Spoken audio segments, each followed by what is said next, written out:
Greetings, brave warriors and shield maidens. If you seek the strength and wisdom of the ancient Vikings, you've come to the right place. Don't waste time. Subscribe to the channel now and join our horde to strengthen this community of true Vikings. As you can see, our channel is new, so your subscription is crucial to our growth. If you're a true fan of the Vikings, show your support.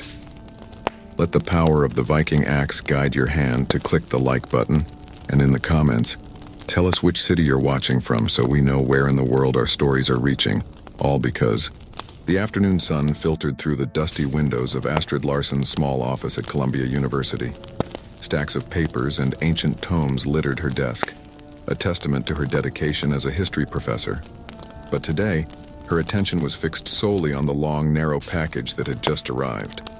With trembling hands, Astrid carefully cut through the brown paper wrapping.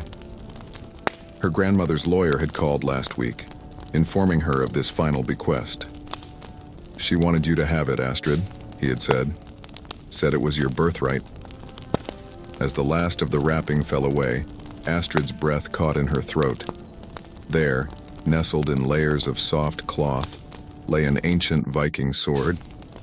Her heart raced as she gently lifted it from its cocoon. "Oh, more," she whispered, using the Swedish term for grandmother. The blade was tarnished with age, its once gleaming surface now a dull gray. The hilt was wrapped in worn leather, and intricate runes were carved into the pommel. Astrid's fingers traced the engravings, her mind whirling with questions and possibilities. As she held the sword, a flood of memories washed over her. Summers spent at her grandmother's cottage in Sweden, sitting by the fire as the old woman regaled her with tales of their Viking ancestors. Astrid could almost hear her grandmother's voice now, rich with the accent she never lost, despite decades in America. "Listen well, little one," her grandmother would say, eyes twinkling. "Our blood is that of the Norse, of warriors and explorers. We come from a line of shield maidens, women who fought alongside men and carved their names into history." Young Astrid would lean forward, entranced. "Tell me more. Did our ancestors really sail to America?" Her grandmother would smile mysteriously. "Ah, that's a tale for another time. But remember, Astrid, our heritage is a gift. One day, you'll understand its true value." Now holding this tangible piece of that heritage, Astrid felt a connection to those long-ago ancestors. She carefully set the sword on her desk and reached for her phone, snapping several pictures. Her colleagues would want to see this. Excited, she hurried down the hall to the faculty lounge, where several of her fellow professors were enjoying their lunch break. "Everyone, look at this!" Astrid exclaimed, holding out her phone. "My grandmother left me an ancient Viking sword. Can you believe it?" Professor Jenkins, a portly man with a permanent scowl, barely glanced at the images. Probably a reproduction. You know how gift shops love to peddle that sort of thing to tourists." Astrid's enthusiasm dimmed slightly. "No, it's been in my family for generations. My grandmother always said—" "Oh, Astrid," interrupted Dr. Eliza Chen, rolling her eyes. "Don't tell me you're taking those old family legends seriously. Next, you'll be claiming your ancestors discovered America before Columbus." A chorus of chuckles filled the room, and Astrid felt her cheeks burn with embarrassment. She tucked her phone away, suddenly feeling foolish for her excitement. I should get back to work," she mumbled, retreating from the lounge. As she walked back to her office, Astrid could hear her colleagues' voices fading behind her. "Poor thing," someone said, always with her head in the clouds. "Viking fantasies," another scoffed. "She needs to focus on real history." Astrid closed her office door, leaning against it with a sigh. She looked at the sword lying on her desk, its presence both comforting and challenging. "They're wrong," she whispered fiercely. "I know you're real. I know you're important, and I'm going to prove it." As the day wore on, Astrid found herself unable to focus on her usual work. Her eyes kept drifting to the sword, questions piling up in her mind. How old was it really? Where had it come from? What secrets did those runes hold? As darkness fell outside her window, a plan began to form. The university's archaeology lab had equipment she could use, equipment that might help her uncover the sword's secrets. But at this hour, the lab would be locked, off limits to anyone without special permission. Astrid bit her lip, weighing her options. It wasn't exactly against the rules for her to use the lab, but sneaking in at night wasn't exactly encouraged either. Still, the desire to know, to understand, outweighed her hesitation. Just a quick look, she told herself, carefully wrapping the sword in a soft cloth and placing it in her bag. No one needs to know. The halls of the university were eerily quiet as Astrid made her way to the archaeology department. Her footsteps echoed in the empty corridors and she jumped at every small sound. Finally, she reached the lab door and swiped her faculty ID. The light blinked green, and she slipped inside. For the next several hours, Astrid lost herself in examination. She photographed every inch of the sword, noting down its measurements and peculiarities. She studied the runes under a magnifying glass, trying to decipher their meaning. Most exciting of all, she carefully took samples for carbon dating. As she worked, a growing sense of awe filled her. The craftsmanship of the sword was exquisite, far beyond what she would expect from a mere reproduction. The balance was perfect. The blade, though dulled by time, still held an edge that hinted at its former deadliness. And the runes, they were like nothing she had ever seen in her studies. "What are you?" Astrid murmured, gently running a gloved finger along the blade. "What stories could you tell if you could speak?" She was so engrossed in her work that she barely noticed the hours slipping by. It wasn't until she saw the first rays of dawn peeking through the lab's windows that Astrid realized she had spent the entire night there. Hastily, she began to clean up, erasing all traces of her nighttime investigation. But as she prepared to leave, the results of her preliminary tests caught her eye. Astrid froze, her eyes widening in disbelief. According to every test she had run, this sword was impossibly old. Far older than any Viking artifact ever discovered in North America. If these results were correct, and Astrid knew she would need to run them again to be sure, this sword predated the accepted timeline of Viking exploration by centuries. "It's not possible," Astrid whispered, her mind reeling with the implications. She stared at the sword, gleaming innocently in the early morning light. For a moment, she could have sworn she felt a vibration, a hint of warmth emanating from the ancient weapon. As the sun rose over New York City, casting long shadows across the lab, Astrid Larsen stood on the precipice of a discovery that would change everything she thought she knew about history, about her family's legacy, and about herself. Little did she know, this was only the beginning of an adventure beyond her wildest dreams.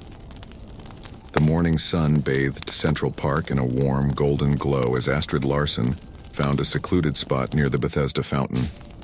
She had barely slept after her night in the lab, her mind buzzing with questions and theories.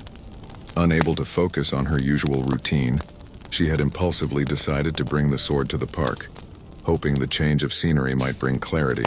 Astrid settled on a bench partially hidden by a cluster of trees. She unwrapped the sword carefully, her heart quickening as she held it up to the light. The sunlight caught the blade, sending glimmers dancing across the grass. "You're beautiful," Astrid murmured, turning the weapon this way and that. The runes seemed to shift in the changing light, almost as if they were alive. "But what are you trying to tell me?" She ran her fingers along the blade, marveling at its perfect balance. Despite its age, it felt alive in her hands as if it could spring into action at any moment. Astrid closed her eyes, trying to imagine the hands that had wielded this sword centuries ago. What battles had it seen? What lands had it traveled? "If only you could speak," she said softly, a wistful smile playing on her lips. "But I can speak, shield sister." Astrid's eyes flew open, her heart leaping into her throat. She whipped her head around, searching for the source of the voice. A woman's voice, accented and ancient-sounding. But there was no one nearby. "Who's there?" Astrid called out, her voice trembling slightly. "This isn't funny. I am here in your hands. I have waited long to speak with one who could hear me. Astrid looked down at the sword, her mind struggling to process what was happening. The voice seemed to be coming from the weapon itself, resonating in her mind rather than her ears. This isn't possible, Astrid whispered, her academic mind rebelling against the impossibility of the situation. Swords don't talk. I must be hallucinating from lack of sleep. You are not dreaming, Astrid Larsen, the voice insisted. I am Sigrid, a shield maiden of the north. My spirit has been bound to this blade for centuries, waiting for one of my bloodline to hear my call. Astrid stood up abruptly, nearly dropping the sword in her shock. No, she muttered, pacing back and forth. This isn't real. Ghosts aren't real. Talking swords aren't real. Yet here I am, Sigrid's voice replied, a hint of amusement coloring her tone. Your doubt is understandable, but you must listen. There is much you need to know, much that has been forgotten by time. A jogger passing by slowed, giving Astrid a concerned look as she gestured wildly at the sword. Astrid forced a smile and a small wave, waiting for the woman to continue on her way before hissing, You need to be quiet. People are going to think I'm crazy. They cannot hear me, shield sister. Only you have that gift. Astrid groaned, sinking back onto the bench. Oh, great. So I'm the only one who can hear the talking sword. That's so much better. She took a deep breath, trying to center herself. Okay, let's say for a moment that I believe you're real. Why me? Why now? You are of my blood, Astrid. The last of our line with the gift to hear the voices of the past. I have been waiting for one like you. One who could help me complete my final task and free my spirit. Despite her skepticism, Astrid felt a shiver run down her spine. She remembered her grandmother's stories, the tales of shield maidens and ancient magic. Could there be truth to those old legends? What kind of task? Astrid asked, her curiosity beginning to override her disbelief. A great wrong was done centuries ago. Sigrid's voice grew somber. A betrayal that led to the fall of our people in this new land. My spirit was bound to this blade to guard our secrets, to wait for the day when the truth could be revealed. You, Astrid, can help me set things right. Astrid's mind reeled with the implications. If what Sigrid was saying was true, it could rewrite everything historians thought they knew about Viking exploration of North America. It was the discovery of a lifetime, if it wasn't just a stress-induced hallucination. I don't know, Astrid said, running a hand through her hair. This is all so much to take in. How do I know you're telling the truth? How do I know I'm not just going crazy? You felt the truth of this blade in your heart from the moment you first held it, Sigrid replied. Trust that feeling, Astrid. Trust the blood that runs in your veins. You know there is more to our history than what your books tell you. A group of tourists walked by, their chatter breaking into Astrid's conversation with the sword. Several of them gave her odd looks as they passed, no doubt wondering why the woman was talking so intensely to a weapon. Astrid felt her cheeks burn with embarrassment. She quickly wrapped the sword back in its cloth, tucking it into her bag. I can't do this here, she muttered. I need time to think. Time is a luxury we may not have, Sigrid's voice warned, muffled but still audible from within the bag. There are others who seek the knowledge I guard, others who would use it for ill purposes. Others? Astrid's head snapped up, suddenly alert. What others? Who else knows about you? But the sword remained silent, leaving Astrid with more questions than answers. She stood up, clutching her bag close as she began to walk quickly through the park. Her mind was a whirlwind of conflicting thoughts and emotions. On one hand, everything she knew about science and history told her that talking swords and ancient spirits were impossible. On the other hand, she couldn't deny the evidence of her own senses, or the way the sword story resonated with something deep inside her. As she walked, Astrid found herself engaged in a heated internal debate, occasionally forgetting herself and speaking out loud. This is insane, she muttered. I should just turn the sword over to the university. Let the experts deal with it. But what if Sigrid is telling the truth? Another part of her argued back.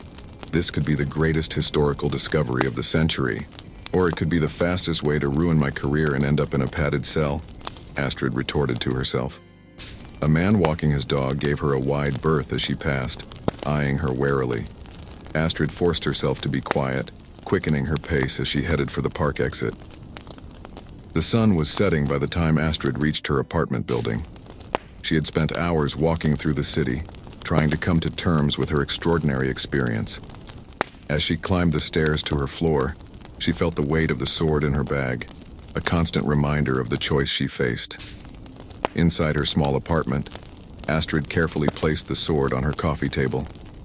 She stared at it for a long moment, half expecting, half fearing, to hear Sigrid's voice again. But the apartment remained silent.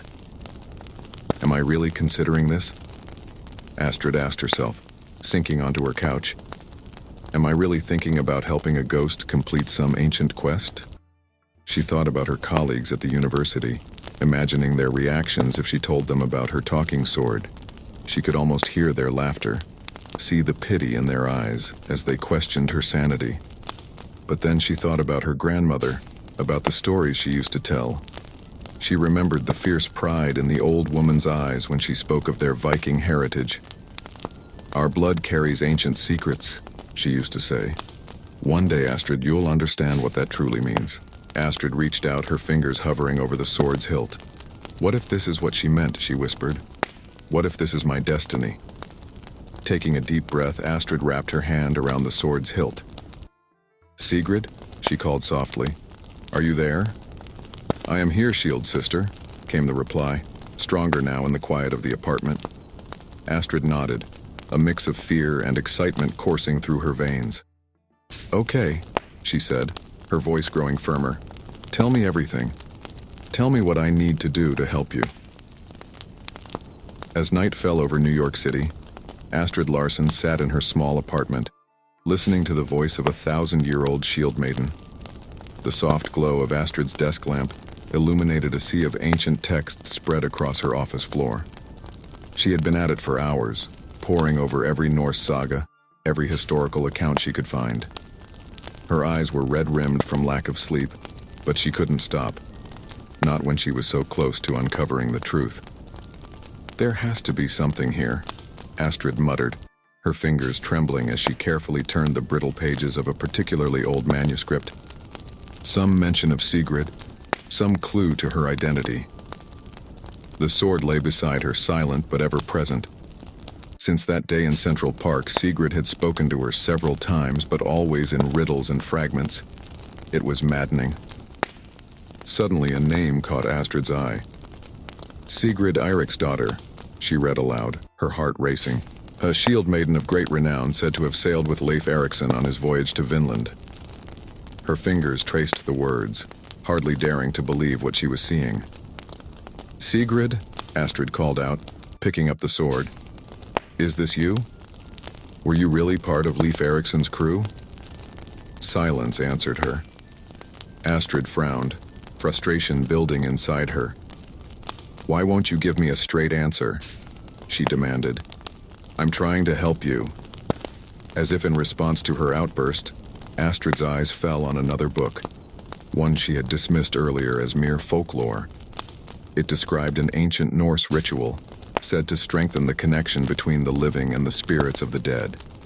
Astrid hesitated, her rational mind warring with her desperate need for answers. This is crazy, she said to herself. I'm a historian, not some kind of witch. And yet, as she looked at the sword, she knew she had long since left the realm of conventional history behind. With a deep breath, Astrid began to gather the items listed in the ritual. An hour later, her office was transformed. Candles flickered in a circle around her, casting eerie shadows on the walls. The sword lay before her, and Astrid sat cross-legged, the ancient book open on her lap. Here goes nothing, she murmured, and began to recite the Old Norse words. At first, nothing happened. Astrid felt foolish, sitting there chanting in a language she barely understood. But then, as she neared the end of the incantation, The sword began to glow. A soft blue light emanated from the runes on the blade, growing brighter with each word Astrid spoke. As the final syllable left her lips, the light flared brilliantly, forcing Astrid to shield her eyes. When she looked again, her breath caught in her throat. There, shimmering like mist in the candlelight, was the spectral form of a woman in Viking armor. "Sigrid?" Astrid whispered, hardly daring to believe her eyes. The spirit nodded, a sad smile on her translucent face. "You have done well, Shield Sister. Now I can show you the truth." What followed was a tale that shook Astrid to her core. Sigrid spoke of the voyage to Vinland, of the wonder of discovering new lands. But then her voice grew heavy with sorrow as she recounted the betrayal that had doomed their settlement. "We were divided," Sigrid said, her ghostly eyes filled with pain. Some wished to return home, others to press further inland. In the end, greed and fear turned us against each other. Astrid listened, tears streaming down her face as Sigrid described the battle that had broken out among the Vikings. "I fought to protect those who wished for peace," the Shield Maiden said. "But I was struck down by one I had called friend. As I lay dying, a wise woman bound my spirit to this sword, tasking me to guard the secret of our shame until one worthy could set things right." "But why me?" Astrid asked, her voice choked with emotion. "Why now?" Sigrid's form flickered, her strength seeming to wane. "Because the time has come for the truth to be known. Because you, Astrid, have the strength and the heart to face what must be done." Just then, the door to Astrid's office swung open. Eric, her colleague from the archaeology department, stood frozen in the doorway, his eyes wide with disbelief. "Astrid?" he said, his voice shaking. "What in God's name is going on here?" Astrid whirled around, her heart pounding. The candles guttered out, plunging the room into darkness broken only by the soft glow of the sword. Sigrid's spirit had vanished. "Eric!" Astrid exclaimed, hastily wiping the tears from her face. I can explain." But how could she explain this? How could she make him understand what she herself was still struggling to comprehend? Eric stepped into the office, his face a mask of concern and disbelief. "Astrid, are you okay? I heard voices and then I saw this light under your door." Astrid took a deep breath, realizing in that moment that she had to trust someone. If she was going to unravel this mystery, she couldn't do it alone. "Eric, please sit down," she said, gesturing to a chair. "What I'm about to tell you is going to sound crazy, but I swear to you it's the truth." As Eric hesitantly took a seat, Astrid began to recount everything that had happened since she received the sword. She told him about Sigrid, about the hidden history of the Viking settlement in Vinland, about the ritual she had just performed. Eric listened in stunned silence, his expression cycling through disbelief, concern, and finally, a grudging fascination. "Astrid," he said when she had finished, "if anyone else told me this story, I'd think they'd lost their mind. But I know you. You're one of the most level-headed people I know. If you say this is real..." "It is real, Eric," Astrid insisted, picking up the sword.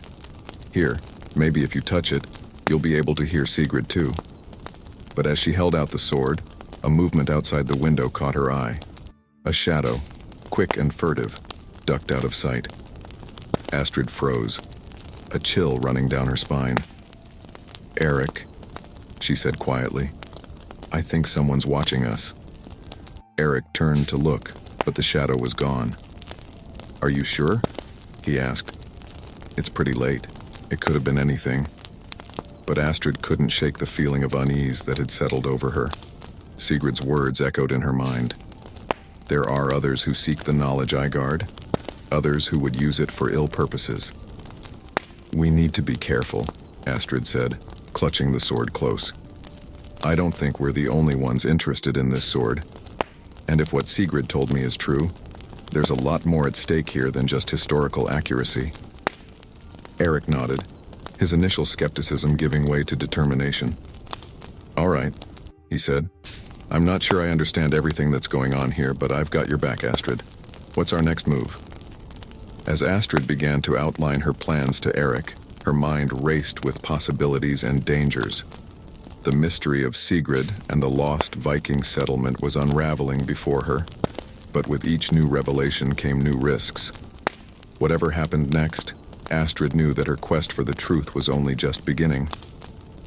Outside, unseen in the shadows of the building across the street, a figure watched Astrid's window intently, a phone pressed to their ear. "Yes," they murmured into the device. "She knows more than we thought. We may need to accelerate our plans." Astrid's hands trembled as she carefully unscrewed the pommel of the ancient Viking sword. Her heart raced with anticipation, knowing that this moment could change everything. Eric stood beside her, his breath held in suspense. "Careful," he whispered, unnecessarily. Astrid shot him a quick glance before returning her focus to the task at hand. With a final twist, the pommel came loose. Astrid gently tipped the hilt, and a tightly rolled piece of parchment slid out into her waiting palm. Her hands shook even more as she delicately unrolled it.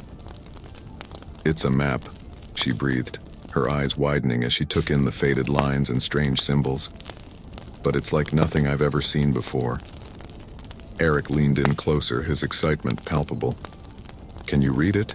Astrid shook her head, frustration creeping into her voice. "Not entirely. Some of these symbols are familiar, but others..." She trailed off, her brow furrowed in concentration. As if in response to her frustration, Sigrid's voice whispered in her mind. "The key lies in the runes, Shield Sister. Look to the ancient alphabet of our people." Astrid's eyes lit up. She quickly grabbed a book on Norse runes from her shelf and began cross-referencing the symbols on the map. Slowly, painstakingly, she started to decode the ancient chart. Hours passed, the sun rising and setting outside Astrid's office window as she and Eric worked tirelessly to unravel the map's secrets. Finally, as the first light of dawn began to creep across the sky, Astrid sat back with a triumphant smile.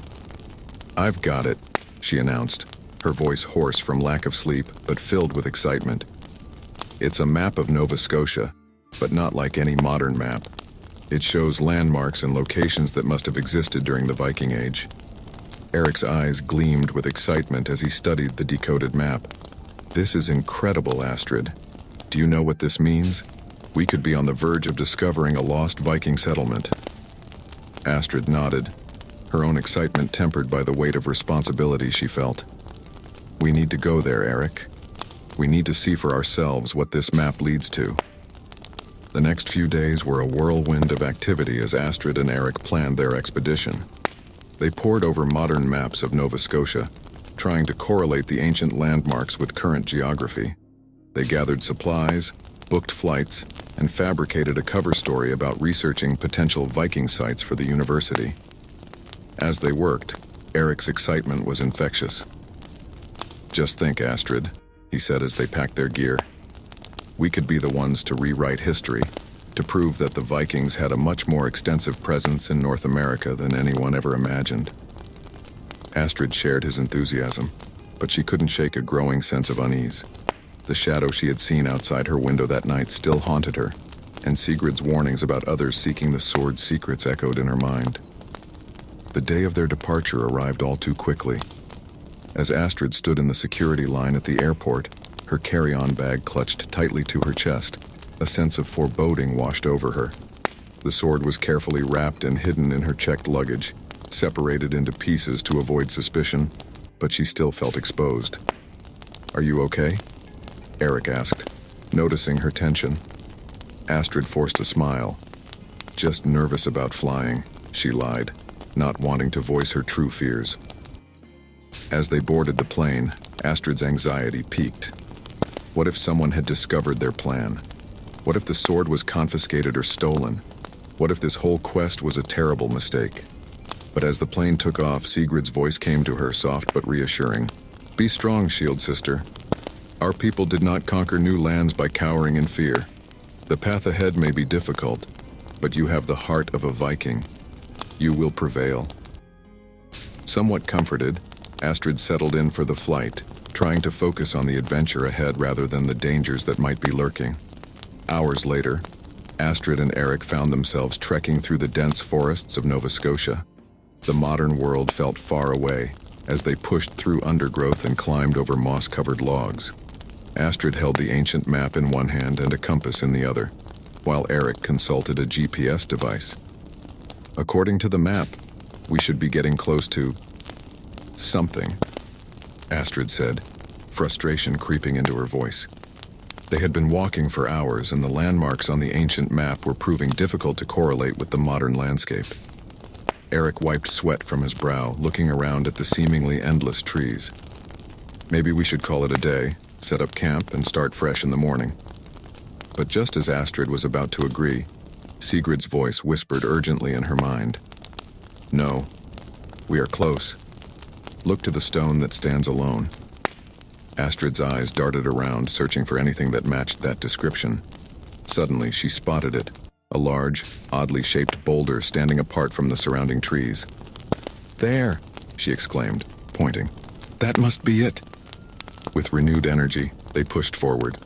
As they approached the boulder, Astrid felt a tingling sensation, as if the very air was charged with ancient magic. The entrance lies beneath the guardian stone. Sigrid's voice guided her. Seek the mark of Tyr. Astrid circled the boulder, her fingers tracing its rough surface. Suddenly she felt it, a small, almost imperceptible carving. She brushed away years of moss and lichen to reveal a rune. Eric, I found something. As Eric hurried over, Astrid pressed the rune. For a moment, nothing happened. Then, with a low rumble, a section of the ground near the boulder began to sink, revealing a hidden entrance. Astrid and Eric stared in amazement as a dark passage opened before them. The setting sun cast long shadows, adding to the mystical atmosphere of the moment. Should we go in? Eric asked, a mix of excitement and apprehension in his voice. Astrid nodded, her own heart pounding with anticipation. We've come this far. We can't turn back now. They switched on their flashlights and cautiously entered the hidden cave. The air was cool and damp, heavy with the weight of centuries. Their light beams danced across the rough stone walls, and then suddenly caught on something that made them both gasp. There, carved into the cave wall, were rows upon rows of ancient Viking runes.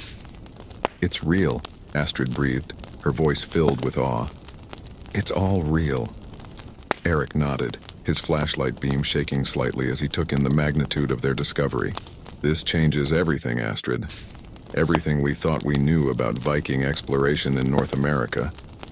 As they stood there, the full impact of their discovery sinking in, Astrid felt a mix of emotions wash over her. Excitement at what they had found, pride in having trusted her instincts and Sigrid's guidance, but also a creeping sense of trepidation. They had unlocked a secret that had been hidden for centuries. What other revelations and what dangers lay ahead? What do we do now? Eric asked, turning to Astrid. She took a deep breath, steeling herself for whatever might come next. Now, she said, her voice firm with determination, we decipher these runes. We uncover the truth about what happened here, and we make sure that this time, history remembers it correctly. As night fell outside the hidden cave, Astrid and Eric set up their equipment, prepared for a long night of documentation and deciphering. Little did they know that their discovery was about to set in motion a chain of events that would challenge not only their understanding of history, but their very survival. The flickering light of their lanterns cast long shadows on the cave walls as Astrid's fingers traced the ancient runes. Her lips moved silently, translating the Norse characters into modern English. Beside her, Eric waited with bated breath, his notebook ready to record every revelation. I think I've got it, Astrid said, her voice barely above a whisper. Listen to this. Here stands the record of Bjornstad, our home in the New World. May Odin bless this settlement and grant us prosperity in this wild land. Eric's eyes widened. Bjornstad? I've never heard of any Viking settlement by that name in North America. That's because it was lost to history, Astrid replied, her excitement growing as she continued to translate. According to these runes, a group of Vikings led by a man named Bjorn Ironside established this settlement nearly a century before Leif Erikson's famous voyage. As Astrid delved deeper into the runic tale, the sword at her side began to vibrate with an otherworldly energy. Sigrid's voice, stronger than ever before, filled Astrid's mind. Yes, Shield Sister, you have found the truth I was bound to protect. Bjornstad was to be our great triumph, our foothold in this new world. But pride and fear led to our downfall. Astrid relayed Sigrid's words to Eric, who furiously scribbled notes. Ask her what happened, he urged. How did such an important settlement disappear from history? Astrid didn't need to ask. Sigrid's tale poured forth, her voice heavy with sorrow. We were unprepared for the harshness of this land. Winter came early and lasted long. Food grew scarce, and with hunger came mistrust and anger. Some blamed our leader Bjorn for bringing us to this unforgiving place. Others turned against the native people who had initially welcomed us, raiding their villages for supplies. As Sigrid spoke, Astrid continued to translate the runes, finding grim confirmation of the Shield Maiden's account. The once prosperous settlement had descended into chaos and violence. Eric's face paled as Astrid read aloud a particularly harrowing passage. By Odin's beard, he muttered. It says here that the settlement split into factions. There was actual fighting between the Vikings themselves. Astrid nodded grimly. Sigrid says that's true.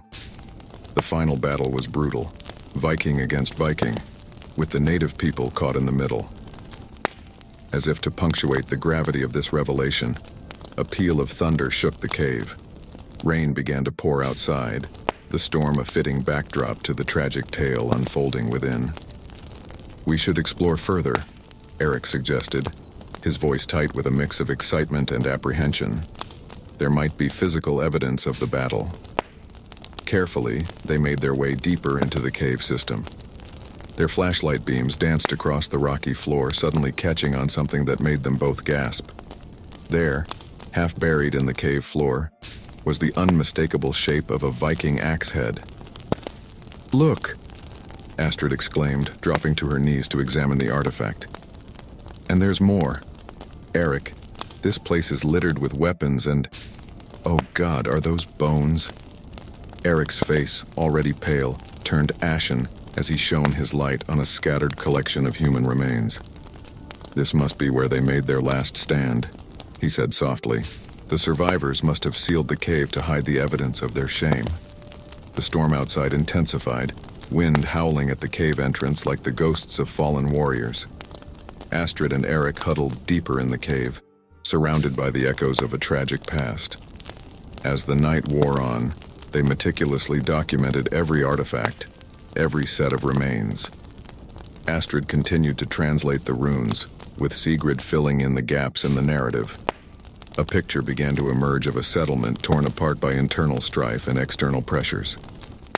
It seems that in the end only a handful survived, Astrid said, her voice hoarse from hours of reading and discussion.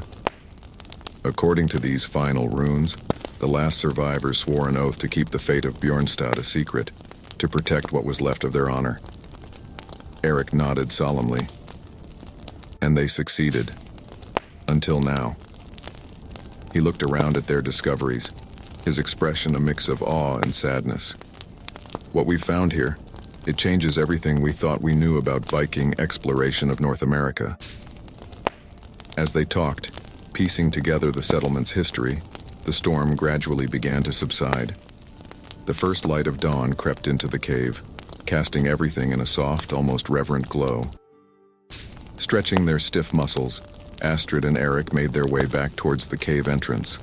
But as they approached, something caught Astrid's eye that they had missed in the darkness of the previous night. Eric, look at this, she called, pointing to a narrow fissure in the cave wall. In the growing light, they could see that it wasn't just a random crack, but a deliberately carved passage. It's some kind of path, Eric said, peering into the darkness. Where do you think it leads? Astrid felt the sword vibrate at her side, Sigrid's voice urgent in her mind. This is the path to the heart of Bjornstad, Shield Sister. What lies beyond holds the key to understanding our true purpose in this land. Astrid relayed this to Eric, whose eyes lit up with renewed excitement. "We have to follow it," he said. "Who knows what other secrets we might uncover?" But as they stood at the threshold of this new discovery, Astrid felt a flicker of apprehension. They had already uncovered so much, revealed a history long hidden. What other revelations awaited them? And were they prepared for the consequences of bringing these ancient secrets to light? "We should be careful," Astrid said, voicing her concerns. "We don't know what we might find, or who else might be interested in these discoveries." Eric nodded, his excitement tempered by Astrid's caution. "You're right. We need to approach this methodically. Document everything, just like we've been doing." As the sun rose higher, bathing the Nova Scotia wilderness in golden light, Astrid and Eric prepared to venture deeper into the mystery of Bjornstad. They checked their supplies, charged their equipment, and steeled themselves for whatever lay ahead. "Ready?" Eric asked, standing at the entrance to the hidden path. Astrid took a deep breath, feeling the weight of history and the vibrating presence of Sigrid at her side. "Ready," she replied. With a shared nod of determination, they stepped into the narrow passage, leaving the known world behind.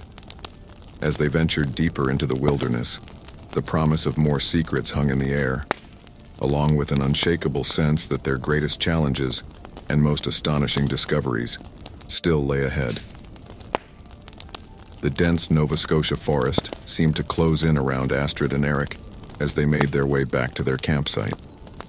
The excitement of their discoveries in the cave still buzzed between them, but exhaustion was beginning to set in after their long night of exploration. As they approached the clearing where they had set up camp, Astrid noticed Eric checking his phone, a frown creasing his brow. "Everything okay?" she asked, her curiosity piqued by his unusual behavior. Eric startled slightly, quickly pocketing the device. "Oh yeah, just checking the time. We should probably get some rest before we head back to the cave." Astrid nodded, but something about Eric's tone made her uneasy. She watched him closely as they entered the campsite, noting the way his eyes darted around as if searching for something or someone. As Eric busied himself with the camp stove preparing a quick meal, Astrid decided to probe further. "So, Eric," she began casually, "I've been meaning to ask. How did you get approval for this expedition so quickly? I know the university usually takes weeks to process requests like this." Eric's hands froze for a moment before he continued stirring the pot of rehydrated stew. "Oh, you know," he said with a forced chuckle. "I've got a few connections in the department. Called in some favors." Astrid's heart sank. She knew for a fact that Eric, as a relatively new professor, didn't have the kind of pull he was claiming. The lie, small as it was, sent alarm bells ringing in her head. "Right," she said slowly, her mind racing. "Connections. Of course." As if sensing her growing suspicion, the sword at Astrid's side suddenly grew cold, the chill seeping through its scabbard and into her hands. Sigrid's voice, urgent and fearful, echoed in her mind. "Beware, shield sister. Danger approaches. The one you trust harbors deceit in his heart." Astrid's breath caught in her throat.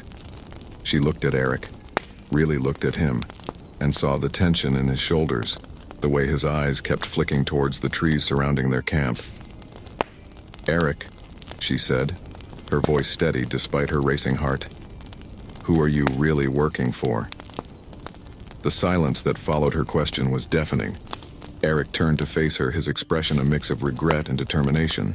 "I'm sorry, Astrid," he said softly. "I truly am. But you don't understand what's at stake here." Before Astrid could respond, the undergrowth at the edge of the clearing erupted with movement. 5 figures burst into the campsite, dressed in dark clothing and carrying an assortment of weapons. Astrid recognized some of them as rival archaeologists she had encountered at conferences, people who had always seemed a little too interested in her research. "Well done, Dr. Larson," one of them said, a tall woman with sharp features. "You've led us right to the prize. Now, if you'll just hand over that sword, we can all go home happy." Astrid's mind reeled. She looked at Eric, who couldn't meet her eyes. "You planned this?" she asked, her voice barely above a whisper. "All of it? The expedition? The discoveries? It was all a setup?" Eric's face twisted with guilt. "Not all of it," he insisted. "The discoveries are real. But the sword, Astrid, you don't know what you're dealing with. These people, they have resources, connections. They can make sure the truth about Bjornstad gets out to the world." "The truth?" Astrid spat, anger replacing her shock. "You mean whatever version of the truth they decide to sell to the highest bidder?" The woman who had spoken earlier stepped forward, her hand outstretched. "The sword, Dr. Larson, now." In that moment, Astrid made a decision. With a swift motion, she grabbed the sword and bolted for the trees. "Stop her!" someone shouted, and chaos erupted in the clearing. Astrid's heart pounded in her chest as she crashed through the underbrush, branches whipping at her face. She could hear shouts and the sound of pursuit behind her, but she didn't dare look back. The sword, still cold to the touch, seemed to pulse with an otherworldly energy guiding her steps. She ran until her lungs burned and her legs felt like lead. The sounds of pursuit had faded, but Astrid knew she couldn't stop. She had no idea where she was, no supplies, no plan. All she knew was that she had to protect the sword, to honor the trust Sigrid had placed in her. As the sun began to set, casting long shadows through the trees, Astrid's strength finally gave out. She stumbled into a small clearing and collapsed to her knees, gasping for breath. The sword clattered to the ground beside her. "Sigrid," she panted, reaching for the weapon. "What do I do? Where do I go?" But before the Shield Maiden's spirit could answer, the clearing around Astrid began to shimmer with an ethereal light. Astrid's eyes widened as ghostly figures materialized around her. Men and women in Viking garb, their forms translucent but unmistakable. One of the spirits, a tall man with a flowing beard, stepped forward. When he spoke, his voice seemed to come from everywhere and nowhere at once. "Rise, Astrid Larson," he intoned. "You who have carried our legacy through time. You who have braved betrayal to protect our secrets." Astrid struggled to her feet, her exhaustion momentarily forgotten in the face of this impossible sight. Who are you?" she managed to ask. The bearded spirit's face softened into a sad smile. "I am Bjorn Ironside, founder of Bjornstad, and these," he gestured to the other spirits, "are the souls of those who fell in our settlement's final battle." Astrid's mind reeled.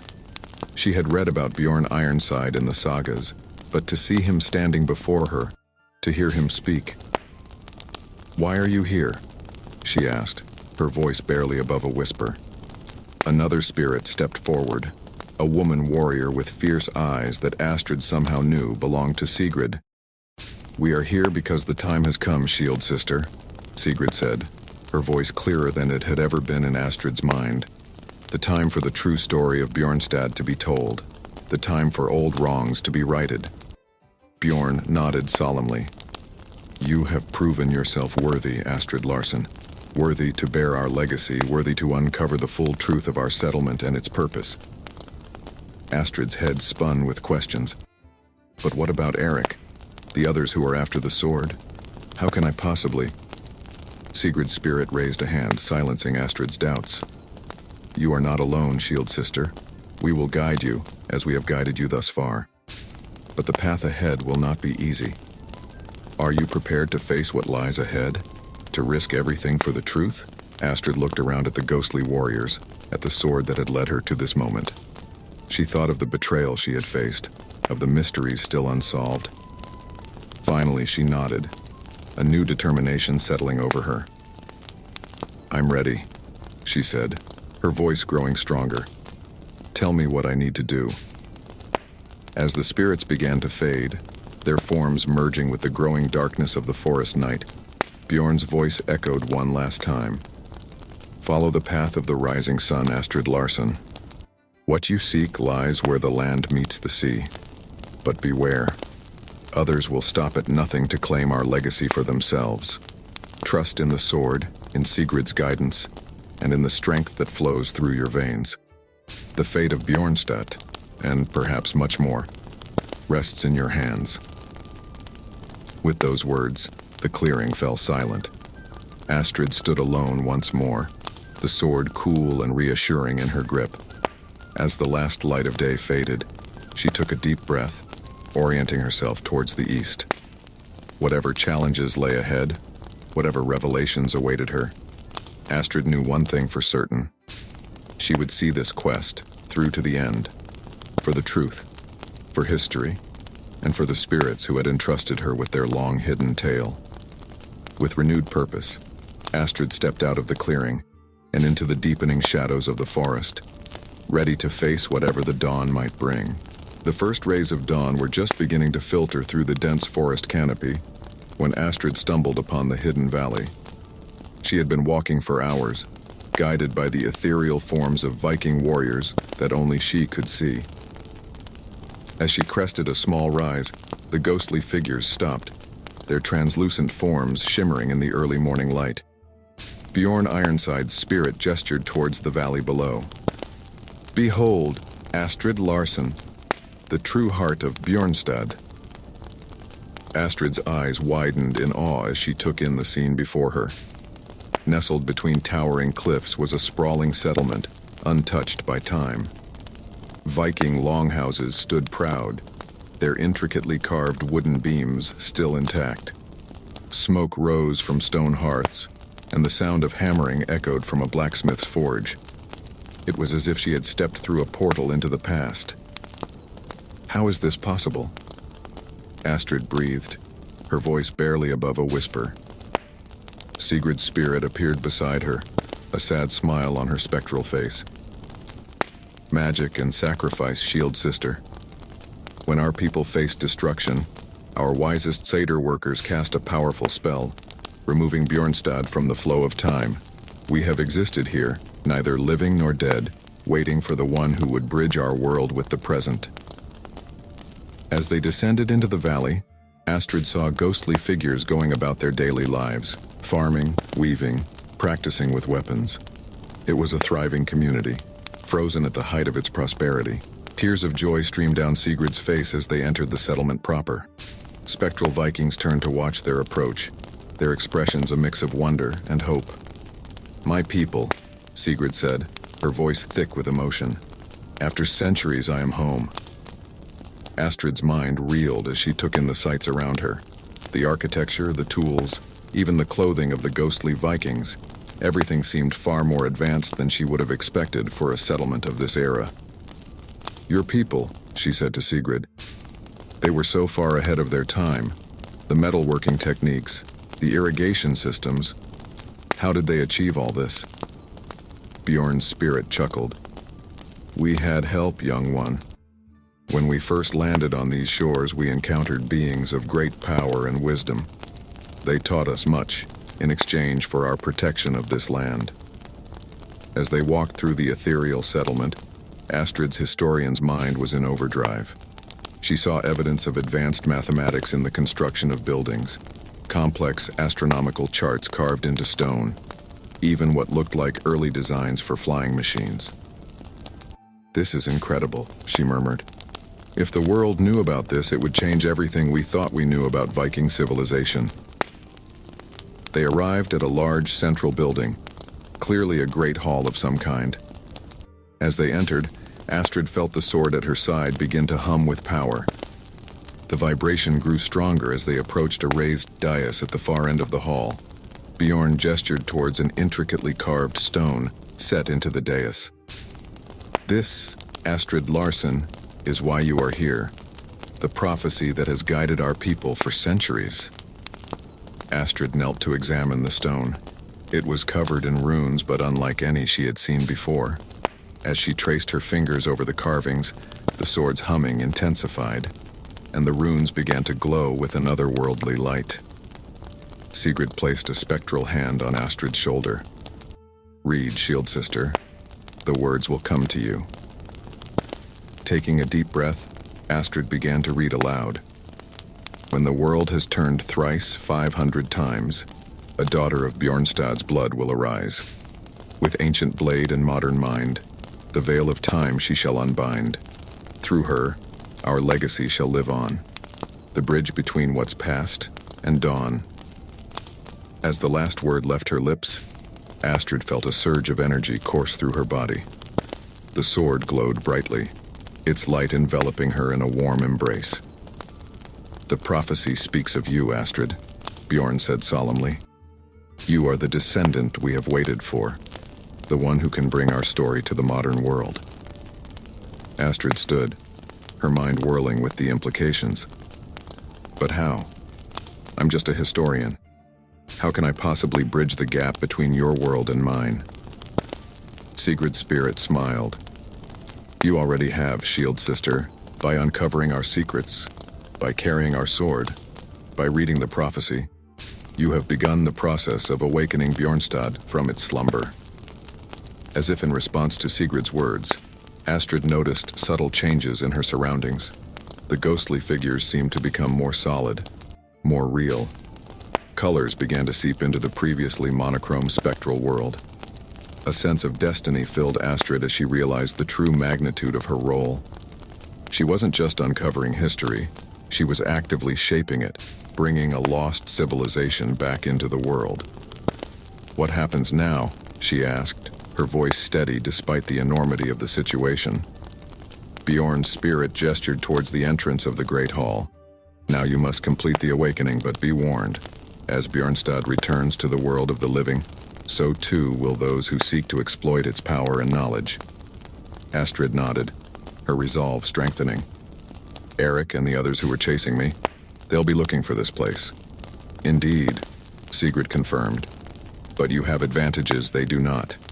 You have us, you have the sword, and most importantly, you have the blood of Bjornstad flowing through your veins." Astrid took a deep breath, squaring her shoulders. "Tell me what I need to do." As Bjorn began to explain the ritual that would fully awaken Bjornstad, Astrid felt a mix of excitement and trepidation. She knew that once she took this step, there would be no going back. The world as she knew it would be forever changed.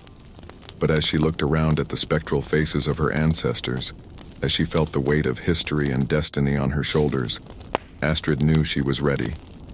Whatever challenges lay ahead, whatever opposition she might face, she would see this through. For Bjornstad, for history, for the future. With a nod to Bjorn and Sigrid, Astrid raised the sword, ready to begin the ritual that would bridge the past and present and change the course of history forever. The Great Hall of Bjornstad hummed with an otherworldly energy as Bjorn Ironside's spirit concluded his explanation of the awakening ritual. Astrid stood in stunned silence, the weight of his words settling heavily upon her shoulders. "So let me get this straight," Astrid said, her voice barely above a whisper. "This ritual could free Sigrid and the other spirits from their timeless prison, but it might also destroy the hidden valley," Bjorn finished solemnly. "Yes, the magics that have preserved Bjornstad for centuries are complex and intertwined. Unraveling them could have unpredictable consequences." Astrid's heart sank. She looked at Sigrid, whose spectral form flickered with a mix of hope and sorrow. "Is there no other way?" Astrid asked. Sigrid shook her head. "The prophecy speaks of unbinding the veil of time, Shield Sister. It was always going to come at a cost." As Astrid grappled with this impossible dilemma, a commotion outside the Great Hall caught their attention. A young Viking spirit burst through the doors, his eyes wide with alarm. "Intruders!" he cried. "They approach from the forest." Astrid's blood ran cold. "Eric," she breathed. "He and the others must have tracked me here somehow." Bjorn's spirit turned to Astrid, his expression grave. "You must decide quickly, Astrid Larsson. Begin the ritual or flee. Once the intruders enter the valley, the choice may be taken from you." Astrid's mind raced. The thought of losing all the history, all the knowledge contained in this hidden valley was unbearable. But could she really condemn Sigrid and the others to an eternity of spectral half-life? Before she could voice her thoughts, Sigrid placed a ghostly hand on her arm. "Whatever you choose, Shield Sister, know that we support you. Our fate has been in your hands since the moment you took up the sword." With a deep breath, Astrid made her decision. "I'll begin the ritual," she said, her voice steadier than she felt. "But I'll try to find a way to preserve as much as I can. There has to be a middle ground." Bjorn nodded approvingly. "Then let us begin. Time is short." As Astrid took her place at the center of the great hall, the sounds of approaching intruders grew louder. She could hear shouts of excitement and confusion as Eric and his team discovered the hidden valley. Raising the ancient sword, Astrid began to recite the words Bjorn had taught her. As she spoke, the runes on the stone dais began to glow, and a tremor ran through the ground beneath her feet. Outside, chaos erupted. The spectral Vikings, led by Sigrid, rushed to confront the intruders. Through the open doors of the great hall, Astrid caught glimpses of the bizarre battle. Ghostly warriors clashing with very solid and very confused archaeologists. "What the hell is going on?" she heard Eric shout. "Are those ghosts?" "Forget the ghosts," a woman's voice replied, the leader of the rival team. "Find Larson and the sword. That's what we came for." Astrid forced herself to focus on the ritual, even as the sounds of conflict grew closer. The tremors intensified, and she could feel the ancient magics of the valley awakening around her. Dust fell from the rafters as the very fabric of reality seemed to strain. "Astrid!" Eric's voice cut through the chaos. He appeared in the doorway, his eyes wide with a mix of fear and wonder. "Astrid, stop! You don't know what you're doing." But Astrid did know. With each word of the ritual, she could feel Sigrid and the other spirits growing stronger, more solid. At the same time, she sensed the valley itself beginning to fade, as if it were being pulled back into the stream of time. As the ritual reached its climax, Astrid found herself torn. The power flowing through her was intoxicating, and she could feel how easy it would be to simply let go, to allow the full force of the awakening to wash over everything. Sigrid and her people would be free, fully restored to life. But the valley, with all its secrets and history, would be lost forever. "Astrid, please!" Eric called out again, fighting against the spectral Vikings who held him back. "Think about what we could learn from this place. Think about the history we're losing." His words cut through Astrid's concentration. He was right. The knowledge contained in this valley could revolutionize our understanding of Viking culture and technology. But at what cost? Could she really condemn Sigrid and the others to remain as spirits, neither living nor dead? As if sensing her inner turmoil, Sigrid's voice rang out above the chaos. "Remember the prophecy, Shield Sister. You are the bridge between past and present. Find the balance." In that moment, clarity washed over Astrid.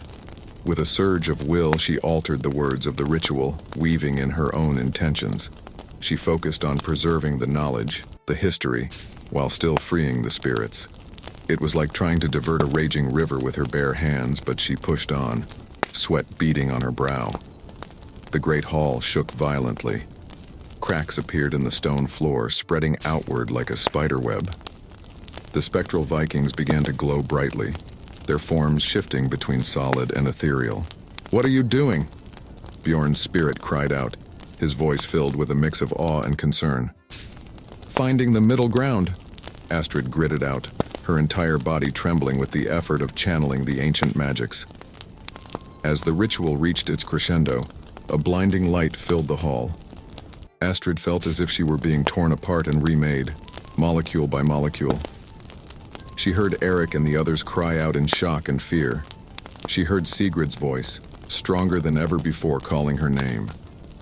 And then silence. When Astrid opened her eyes, she found herself standing in a transformed great hall. The cracks in the floor were gone, replaced by smooth stone that seemed to shimmer with an inner light. The walls were adorned with vivid tapestries and intricate carvings, preserving the history and knowledge of Bjornstad in exquisite detail. And there, standing before her, solid and real and gloriously alive, was Sigrid. "You did it, Shield Sister," Sigrid said, her eyes brimming with tears of joy. "You found the balance." As Astrid looked around, she saw other Vikings, no longer spirits but flesh and blood, emerging from the fading light. They looked at their hands, touched their faces, laughed and embraced each other with the joy of the newly reborn. Eric and the other archaeologists stood at the edges of the hall, their expressions a mix of awe and confusion. The leader of the rival team stepped forward, her earlier aggression replaced by reverent wonder. "Dr. Larson," she said softly, "what have you done?" Astrid looked down at the sword in her hands, then back at the transformed hall and its newly living inhabitants. She felt the weight of history, of destiny, settling comfortably on her shoulders. "I've bridged the past and the present," she said, her voice strong and clear, "and now we have a story to tell." As the sun rose higher over the hidden valley, casting its light on a Bjornstad reborn, Astrid knew that her journey was far from over. There would be explanations to give, discoveries to document, and a delicate balance to maintain between the modern world and this miraculous piece of living history. But with Sigrid by her side and the sword in her hand, Astrid was ready to face whatever challenges lay ahead. The prophecy had been fulfilled, but her role as the bridge between worlds was just beginning. The great hall of Bjornstad trembled as Astrid stood at its center, the ancient Viking sword clutched tightly in her hands. The weapon pulsed with an otherworldly energy, its blade wreathed in a cold blue flame that cast eerie shadows across the faces of friend and foe alike. "Stand down!" Astrid shouted, her voice carrying an authority she hardly recognized as her own. "This power isn't meant for any of us to control." But her words fell on deaf ears. The rival archaeologists, led by the sharp-featured woman, advanced with a mix of greed and desperation in their eyes. "Don't be a fool, Larson," the woman snarled. "That sword is the key to everything. Hand it over and we can all walk away from this." Astrid's grip on the hilt tightened. She could feel the weapon's power coursing through her, begging to be unleashed. With a thought, she directed a burst of energy towards her attackers, sending them stumbling backwards. "I warned you," Astrid said, her eyes glowing with the same ethereal light as the sword. "This is your last chance to leave." As the battle unfolded, Eric stood frozen at the edge of the hall, his face a mask of conflicting emotions. Astrid caught his eye, silently pleading with him to make the right choice. "Eric," she called out, deflecting another attack with a wave of the sword. "It's not too late. Help me end this." Eric's gaze darted between Astrid and the rival team. She could see the war raging within him, the allure of academic glory and financial gain versus the weight of their shared history and the magnitude of what they had discovered. I can't," Eric stammered, taking a step back. "Astrid, you don't understand what's at stake here." Before Astrid could respond, a tremendous crack echoed through the hall.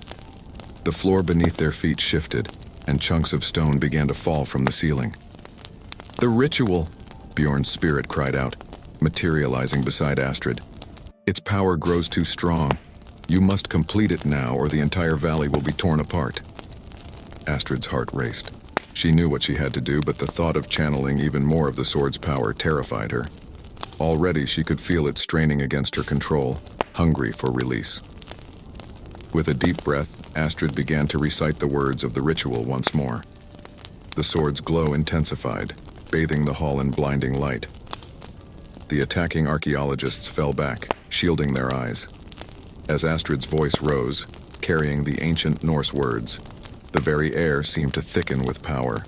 The ground shook violently and more debris rained down from above. "Astrid, stop!" Eric shouted, finally snapping out of his indecision. He rushed towards her, dodging falling stones. "You'll bring the whole place down on us." But Astrid couldn't stop. The ritual had taken on a life of its own, the words pouring from her lips unbidden. She felt as if she were a conduit for something far greater than herself, a mere vessel for powers beyond mortal comprehension. Suddenly, Sigrid's spirit appeared before Astrid, her ethereal form flickering like a candle in a storm. "Shield sister," she called out, her voice strained. "The sword, its magic is too strong. I can feel it pulling me apart." Astrid watched in horror as Sigrid's spirit began to fragment, torn between the spectral realm and the world of the living. The shield maiden's face contorted in agony as she fought against the sword's ancient magics.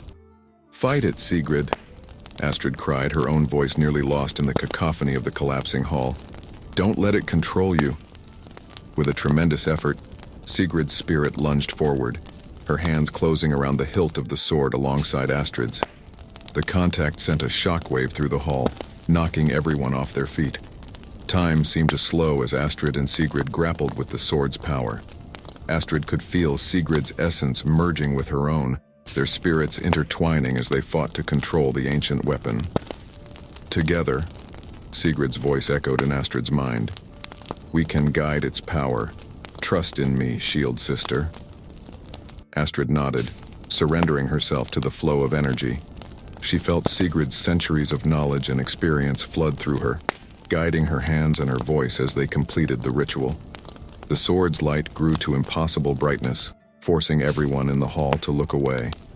Astrid felt as if she were being consumed by fire and ice simultaneously, her very being stretched to its limits. In the blinding radiance, Astrid caught glimpses of impossible things. Great Viking longships sailing across star-filled voids, ancient runes rearranging themselves into equations that explained the very fabric of the universe, and faces of countless ancestors watching her with pride and hope. Just when Astrid thought she could bear no more, when it felt as if her body and soul would be torn asunder by the sheer magnitude of the power flowing through her, everything stopped. The light vanished, plunging the hall into darkness. The earthquakes ceased, leaving an eerie silence in their wake. And Astrid, her strength finally spent, collapsed to the floor, unconscious. As awareness slowly faded, Astrid heard panicked voices around her. She felt hands lifting her, checking for signs of life. She thought she heard Erik calling her name, his voice thick with regret and concern. But louder than all of these was Sigrid's voice, no longer spectral, but strong and clear. "Rest now, shield sister. You have done what needed to be done. The bridge between past and present is forged, and a new chapter in our saga begins." With those words echoing in her mind, Astrid surrendered to the darkness, her body still clutching the now dormant sword. Around her, the dust began to settle on a transformed Bjornstad, no longer a hidden valley trapped in time, but a living link between ancient mysteries and modern marvels. As unconsciousness claimed her, Astrid's last thought was a mixture of triumph and trepidation. She had won the battle, completed the ritual, and saved Sigrid. But what would be the cost of this victory? What new challenges would await her when she opened her eyes? The answers to these questions and the next chapter of Astrid's extraordinary journey would have to wait. For now, in the aftermath of the final battle, there was only silence, darkness, and the promise of a dawn yet to come. Consciousness returned to Astrid slowly, like the gradual lifting of a heavy fog. She became aware of soft sheets beneath her, the distant beeping of medical equipment, and the murmur of hushed voices nearby. With great effort, she opened her eyes. The stark white ceiling of a hospital room came into focus. Astrid blinked, disoriented, as memories of the ritual and the chaotic battle in Bjornstad flooded back. "She's awake," a familiar voice called out. Erik's face appeared above her, his expression a mix of relief and guilt. As Astrid's vision cleared, she realized the room was crowded with people, doctors, nurses, and to her surprise, several officials in suits who looked distinctly out of place in the medical setting. What happened?" Astrid managed to croak, her throat dry and raw. A doctor stepped forward, checking her vitals as he spoke. "You've been unconscious for 3 days, Dr. Larson. You were brought in suffering from extreme exhaustion and what appeared to be electrical burns, though we've never seen anything quite like them." Astrid struggled to sit up, ignoring the doctor's protests. "The valley," she said urgently. "Bjornstad. What happened to it?" Erik exchanged glances with one of the suited officials before answering. It's not hidden anymore, Astrid. When we brought you out, we couldn't conceal what we'd found. The whole world knows about Bjornstad now." The news hit Astrid like a physical blow. She had known this might happen, but the reality of it was overwhelming.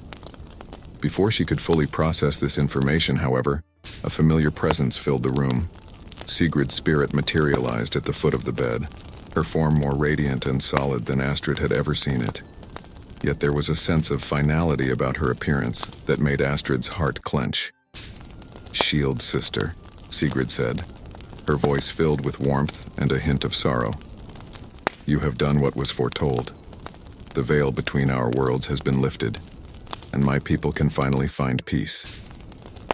Tears welled up in Astrid's eyes as the full meaning of Sigrid's words sank in.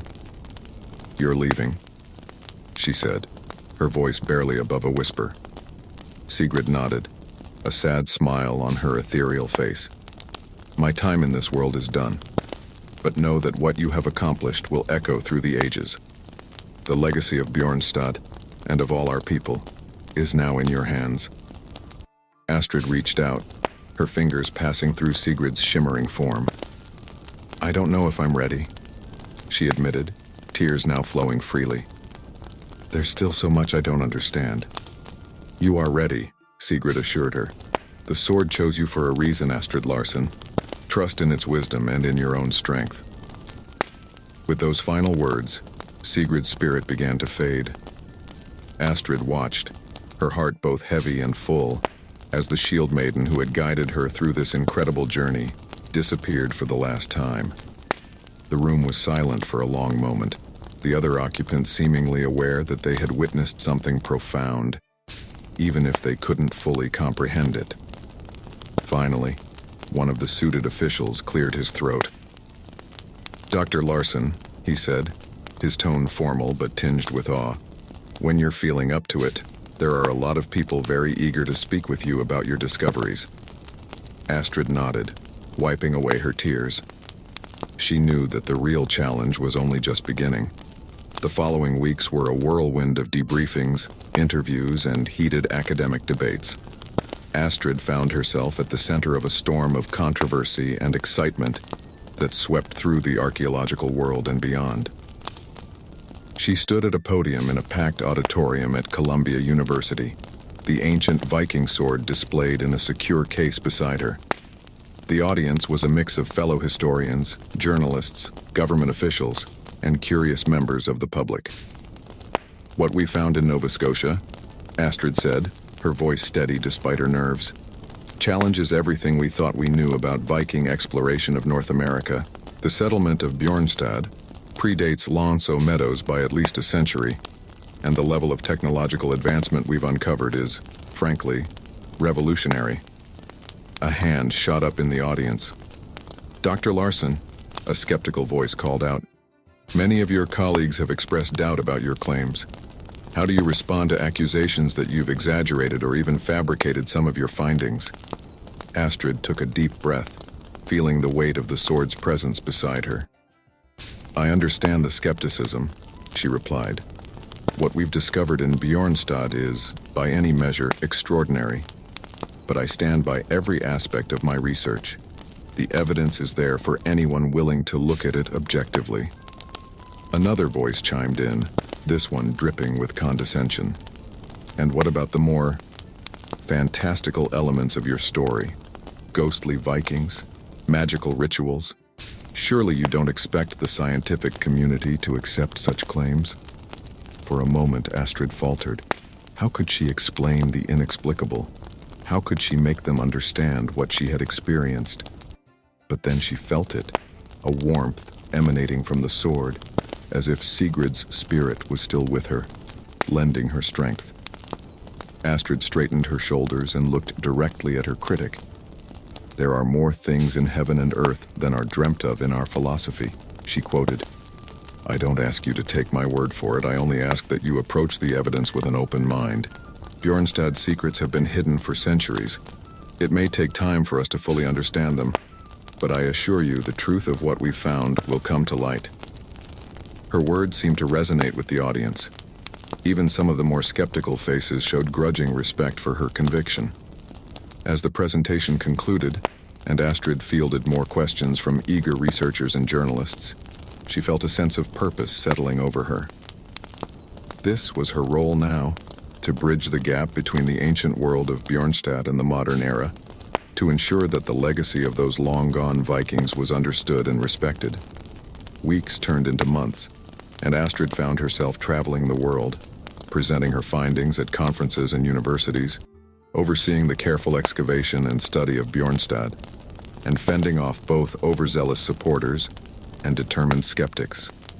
Through it all, the sword remained her constant companion, a silent witness to her journey and a reminder of the incredible truth she had uncovered. Finally, after a particularly grueling series of lectures and debates in Europe, Astrid found herself in New York City. She stood at the window of her hotel room, gazing out at the glittering skyline as the sun set over Manhattan. The sword lay on the bed behind her, and as Astrid watched the city lights come to life, she heard a faint whisper, like the echo of Sigrid's voice carried on the wind. "Your journey is not over, Shield Sister," the whisper seemed to say. "There are more secrets to uncover, more bridges to build between past and present." Astrid turned from the window, her eyes falling on the ancient weapon.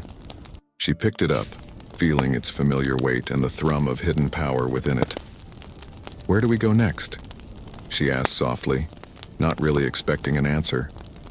But as she stood there, the sword in her hands and the New York skyline as a backdrop, Astrid felt a surge of excitement and anticipation. She didn't know what new adventures awaited her, what other historical mysteries might be unlocked by the knowledge she had gained from Bjornstad. One thing was certain, though. The legacy of the Vikings, their courage, their innovation, and their indomitable spirit, lived on through her. And Astrid Larsen was ready to face whatever challenges lay ahead, armed with the wisdom of the past and the promise of the future. As night fell over the city, Astrid began to pack her bags. There were more stories to uncover, more truths to reveal. The next chapter of her extraordinary journey was about to begin.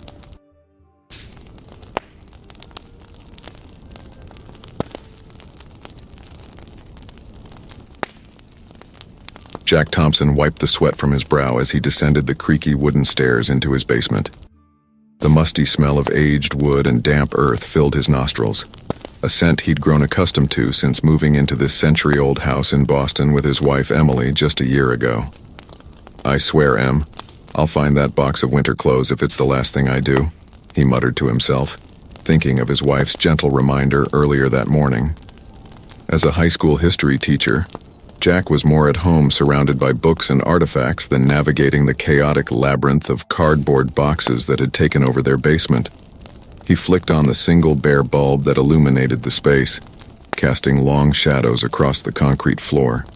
Jack's eyes scanned the stacks of boxes, each labeled with Emily's neat handwriting. Kitchen, books, Jack's office stuff, but no sign of winter clothes. Sighing, he began to move deeper into the basement, pushing aside a tower of boxes labeled holiday decorations. As he did so, his foot caught on an uneven part of the floor, sending him stumbling forward. Jack threw out his hands to catch himself, expecting to meet the rough texture of a cardboard box. Instead, his palms pressed against the cool, smooth surface of the basement's stone wall. Or at least, that's what it should have been.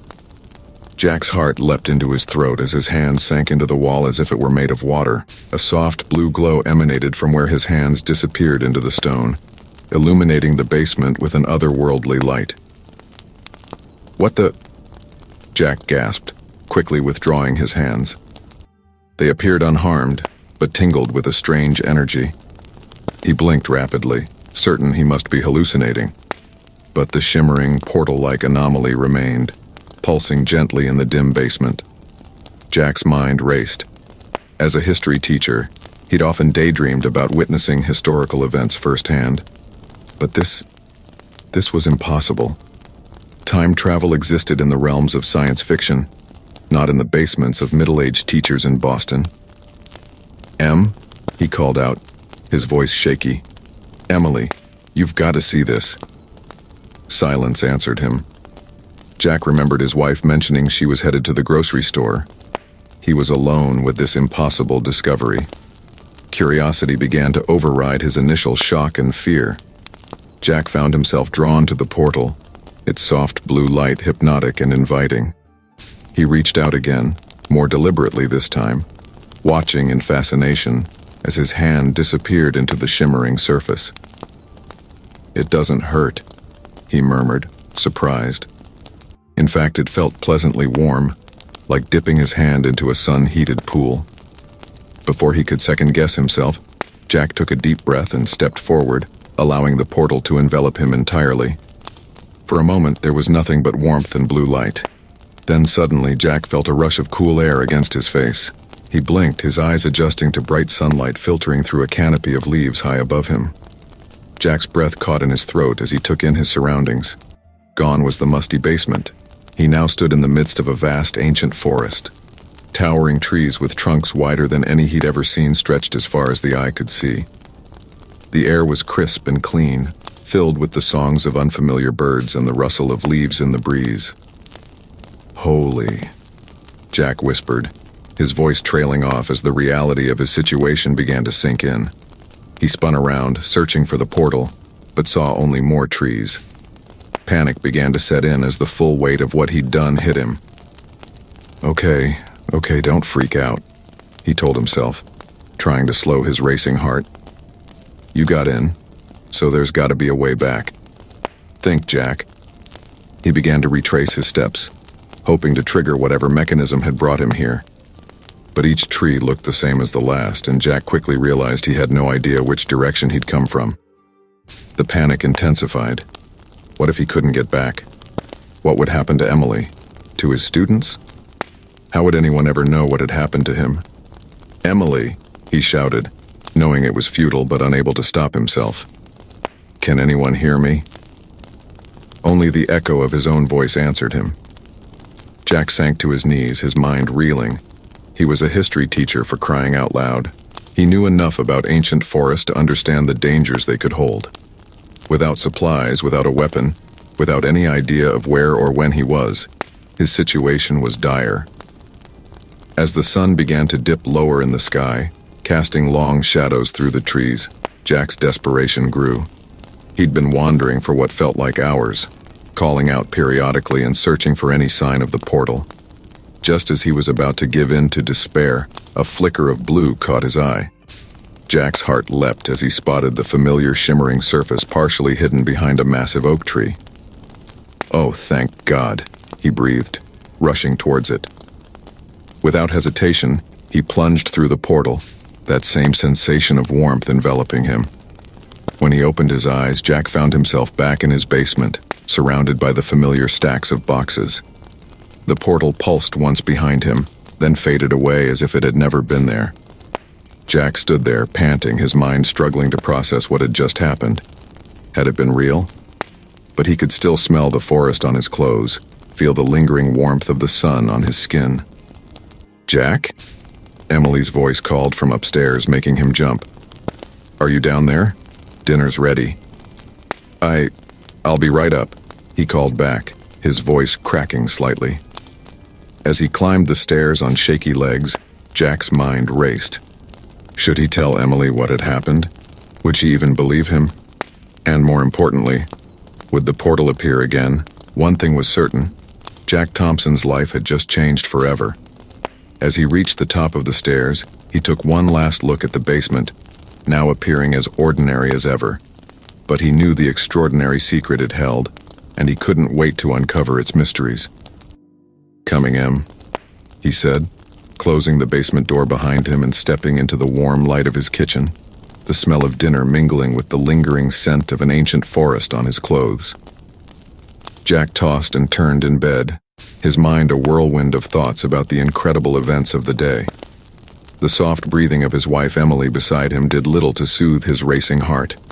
Every time he closed his eyes, he saw flashes of the ancient forest, felt the warmth of the portal enveloping him. "It can't be real," he whispered to himself, staring at the ceiling. "Time travel isn't possible. I must have imagined it." But deep down, Jack knew it wasn't his imagination.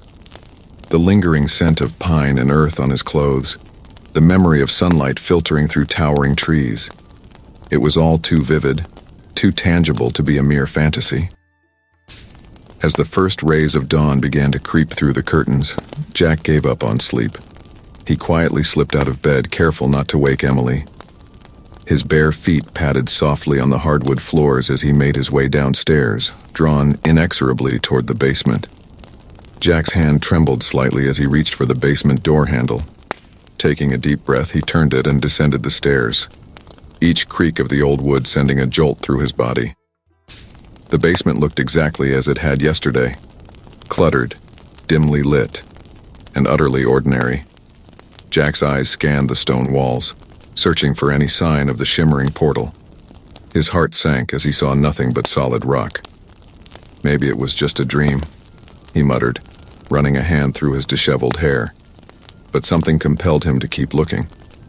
Jack began moving boxes, peering behind stacks of old magazines and holiday decorations. As he shifted a particularly heavy box labeled Emily's College Stuff, he felt a sudden change in the air. There, in the far corner of the basement, a faint blue glow began to pulse. Jack's breath caught in his throat as the shimmering portal materialized before his eyes, just as it had the day before. "It's real," he whispered, a mix of awe and trepidation in his voice. "It's actually real." Excitement bubbled up inside him, temporarily overriding his caution. Jack rushed back upstairs to his study, grabbing a backpack and hastily filling it with items he thought might be useful: a flashlight, a pocket knife, a first aid kit, some granola bars, and a water bottle. He also grabbed a notebook and pen, his historian's instinct kicking in. As an afterthought, he scribbled a note for Emily. "Went for an early morning walk. Back soon. Love you." He left it on the kitchen counter, hoping it would buy him some time if she woke up before he returned. Back in the basement, Jack stood before the portal, his heart pounding. This time he was prepared, or at least as prepared as one could be for a journey through time. "Here goes nothing," he said, taking a deep breath. With determination in his eyes, Jack stepped through the portal. The now familiar sensation of warmth enveloped him, followed by the rush of cool, crisp air. Jack opened his eyes to find himself once again in the vast ancient forest. Sunlight dappled the forest floor, and the songs of unfamiliar birds filled the air. "Incredible," Jack breathed, taking in his surroundings with newfound wonder. This time, instead of panic, he felt a surge of excitement. He was a historian standing in the middle of history itself. Jack pulled out his notebook and began jotting down observations: the types of trees, the plants he could identify, the sounds of animals in the distance. He sketched rough drawings of leaves and flowers that looked different from anything he'd seen before. As he explored, careful to keep the portal site within view, Jack's mind raced with questions. What time period was he in? Where exactly was he? How did the portal work? A rustling sound caught his attention. Jack froze, his hand instinctively tightening on the strap of his backpack. From behind a large oak tree, a group of men emerged, dressed in furs and leather, carrying spears and axes. Jack's eyes widened as he recognized their attire and weapons from his studies. "Vikings," he whispered, a mix of awe and fear coursing through him. The hunters spotted Jack, their expressions a mix of surprise and suspicion. They called out in a language Jack didn't understand, but he recognized it as Old Norse. "I come in peace," Jack said, raising his hands slowly, knowing they wouldn't understand his words but hoping his tone and gesture would convey his meaning. The lead hunter, a tall man with a red beard, approached Jack cautiously. He spoke again, gesturing at Jack's strange clothing and backpack. Jack's mind raced. He knew he stood out in his jeans and t-shirt. How could he explain his presence without revealing the truth about the portal? Before he could formulate a response, Jack heard a familiar voice calling from the direction of his house. "Jack, Jack, where are you?" It was Emily. Panic surged through him. He couldn't let her find the portal, not yet. Not before he understood it himself. "I have to go," Jack said to the bewildered Vikings, backing away slowly. "I'm sorry, I'll be back." He turned and ran towards the portal, ignoring the shouts of the hunters behind him. Jack burst through the shimmering surface, stumbling as he emerged back into his basement. "Jack?" Emily's voice was closer now, just at the top of the basement stairs. Quickly, Jack composed himself, trying to slow his breathing. He grabbed a random box just as Emily opened the basement door. "There you are," she said, relief evident in her voice. "I saw your note, but then I heard noise down here. What are you doing?" Jack forced a smile, hoping she couldn't hear the pounding of his heart. "Just thought I'd get an early start on organizing some of this stuff," he said, gesturing to the cluttered basement. "Sorry if I worried you." Emily raised an eyebrow, a slight frown on her face. "Since when are you interested in organizing the basement?" "Well, you know," Jack said, scrambling for an explanation. "New year, new me. Thought I'd surprise you." Emily's frown deepened slightly, but she nodded. "All right. Well, I'm making breakfast if you want to take a break. You look like you could use some coffee."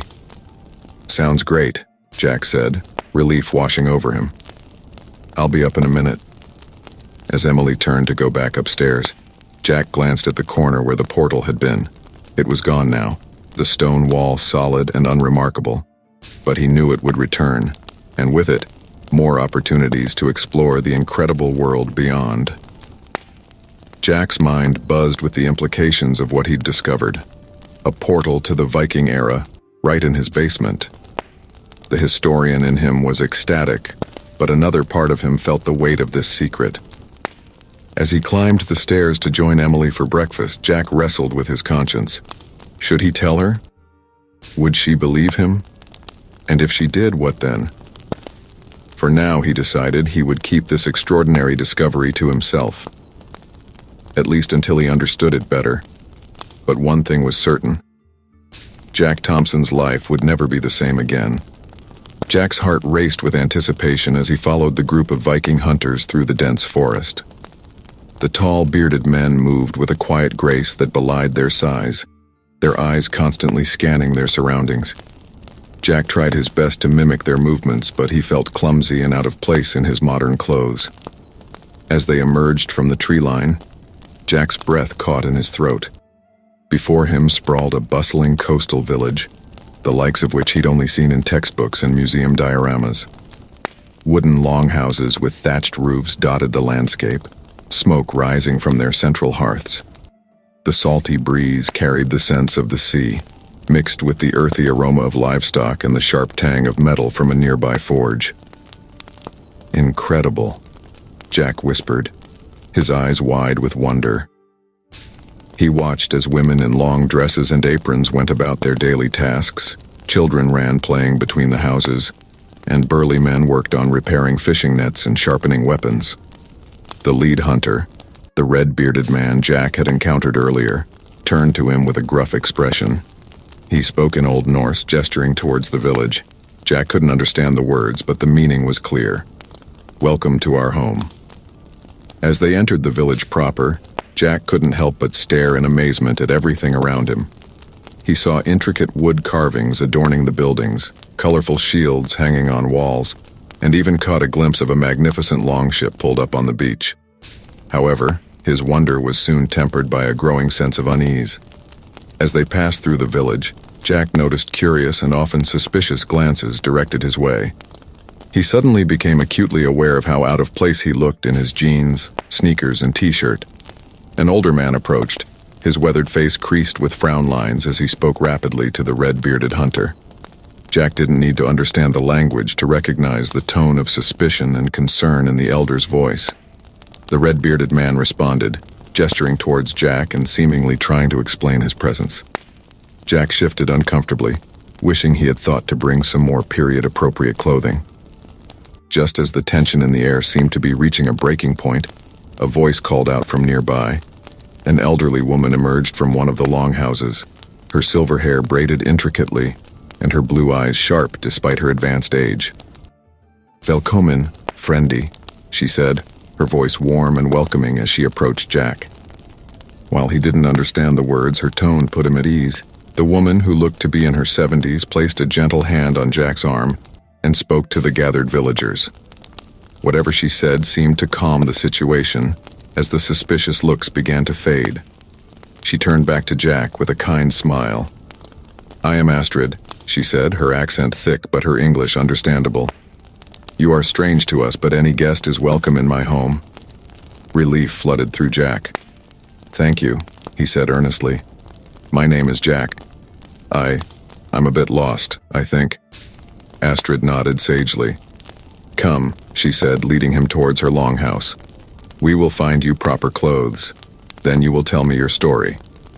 Inside Astrid's home, Jack marveled at the cozy interior. A central hearth provided warmth and light, and colorful tapestries adorned the walls.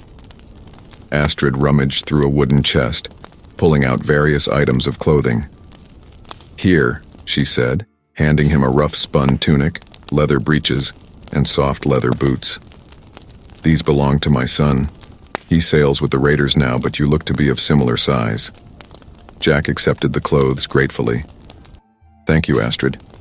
Your kindness means more than I can express." As he changed into the Viking attire, Jack felt a thrill of excitement. He was literally stepping into history, wearing the clothes of a people he had studied for years, but never dreamed he'd meet. Emerging from behind a privacy screen, Jack felt more at ease in his new outfit. Astrid nodded approvingly. "Much better," she said. "Now you look like one of us. Come, let us walk. You can tell me how you came to be here." As they strolled through the village, Jack struggled to come up with a plausible story that wouldn't reveal the truth about the time portal. He settled on a vague tale of being separated from his trading party and losing his way. Astrid listened patiently, her eyes twinkling as if she knew there was more to the story. But she didn't press him. Instead, she began to explain various aspects of village life as they walked.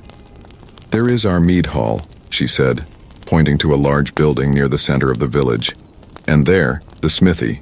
Bjorn is the finest blacksmith in the region." Jack listened intently, asking questions and absorbing every detail. His historian's mind was in overdrive, noting everything from the construction techniques of the buildings to the types of tools being used by the villagers. As the day wore on, Jack found himself drawn into the rhythm of Viking life. He helped haul in fishing nets, watched in fascination as a skilled woodcarver worked on a new figurehead for a ship, and even tried his hand at throwing an axe, much to the amusement of the village warriors. Slowly, Jack began to pick up words and phrases in Old Norse. By evening, he could manage simple greetings and thank yous, much to Astrid's delight. "You learn quickly, Jack," she said, as they sat by her hearth, sharing a simple meal of bread, cheese, and smoked fish. "Perhaps the gods have sent you to us for a reason."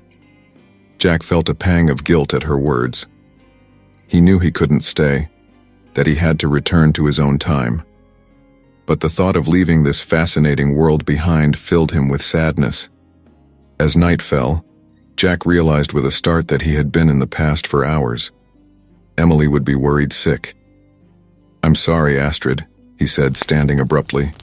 "I need to go, to find my people, but I promise I'll return if I can." Astrid nodded, a knowing look in her eyes. "The path that brought you here will take you back, I think. Go safely, Jack.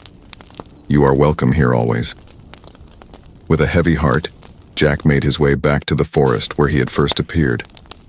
The portal shimmered into existence as he approached, and with one last look at the Viking village, he stepped through. Back in his basement, Jack quickly changed back into his modern clothes, hiding the Viking attire in a box. He rushed upstairs to find several missed calls and worried text messages from Emily on his phone. Taking a deep breath, Jack called her back. I'm so sorry. I got caught up at school. A student needed extra help, and I lost track of time." The lie tasted bitter on his tongue, but Jack couldn't bring himself to reveal the truth. Not yet. As he reassured Emily that he was on his way home, guilt weighed heavily on his conscience. Jack knew he was walking a dangerous line. The allure of the Viking world was strong, but at what cost to his life in the present? As he drove home, his mind raced with the incredible experiences of the day and the moral dilemma he now faced. One thing was certain: Jack's double life had begun, and there was no turning back. Jack's heart raced with anticipation as he stepped through the shimmering portal, eager to return to the Viking village he had grown to love. However, the scene that greeted him was far from the peaceful settlement he had left behind. The air was thick with smoke and the clash of metal on metal. Screams and war cries pierced the air. Jack's eyes widened in horror as he took in the chaos before him. The village was under attack. Rival raiders, their faces painted with fearsome designs and their weapons gleaming in the firelight, were pouring into the village from the shore. The villagers Jack had come to know were fighting desperately to defend their homes and loved ones. For a moment, Jack stood frozen, terror gripping his heart. This wasn't the sanitized history of his textbooks. This was real, visceral, and terrifying. He watched as a young warrior he had shared mead with just days ago fell to an enemy axe. "Jack!" A familiar voice cut through the chaos. It was Astrid, the elderly woman who had taken him under her wing. She was ushering children into her longhouse, her face etched with worry. "Quick, come help!" The sound of Astrid's voice snapped Jack out of his paralysis. Adrenaline surged through his veins as he sprinted towards her, ducking under a flying spear. "What can I do?" Jack shouted over the din of battle. Astrid thrust a shield into his hands. "Protect the children," she commanded, "and pray to the gods for victory." Jack nodded, positioning himself at the entrance of the longhouse. His mind raced, trying to recall everything he knew about Viking warfare from his studies. Suddenly, an idea struck him. "Astrid," he called out, "do you have any oil? And ropes?" The old woman looked at him quizzically but nodded. "In the storage hut. But why?" "I have a plan," Jack said, his voice steadier than he felt. "Get some of the younger warriors. We're going to set a trap." As Astrid rallied a group of fighters, Jack quickly explained his idea. Using his knowledge of simple machines and chemistry, he devised a plan to create makeshift firebombs and tripwires to funnel the attackers into a kill zone. The Vikings looked skeptical at first, but desperation made them willing to try anything. They worked quickly, following Jack's instructions to rig up the defenses. As the rival raiders pressed their attack, they suddenly found themselves face to face with walls of fire and hidden pitfalls. The tide of battle began to turn. Jack's modern tactical knowledge, combined with the Vikings' ferocity, proved to be a winning combination. Hours later, as the last of the raiders retreated to their ships, a sense of disbelief settled over the village. They had won against seemingly impossible odds. The villagers gathered in the center of the settlement, many nursing wounds but all wearing expressions of relieved joy. Jack found himself at the center of attention, with warriors clapping him on the back and praising his clever strategies. The red-bearded hunter who had first brought Jack to the village approached, a newfound respect in his eyes. "You fight with the cunning of Odin himself," he said in halting English. "We owe you our lives and our homes." A cheer went up from the crowd. "Skull for Jack!"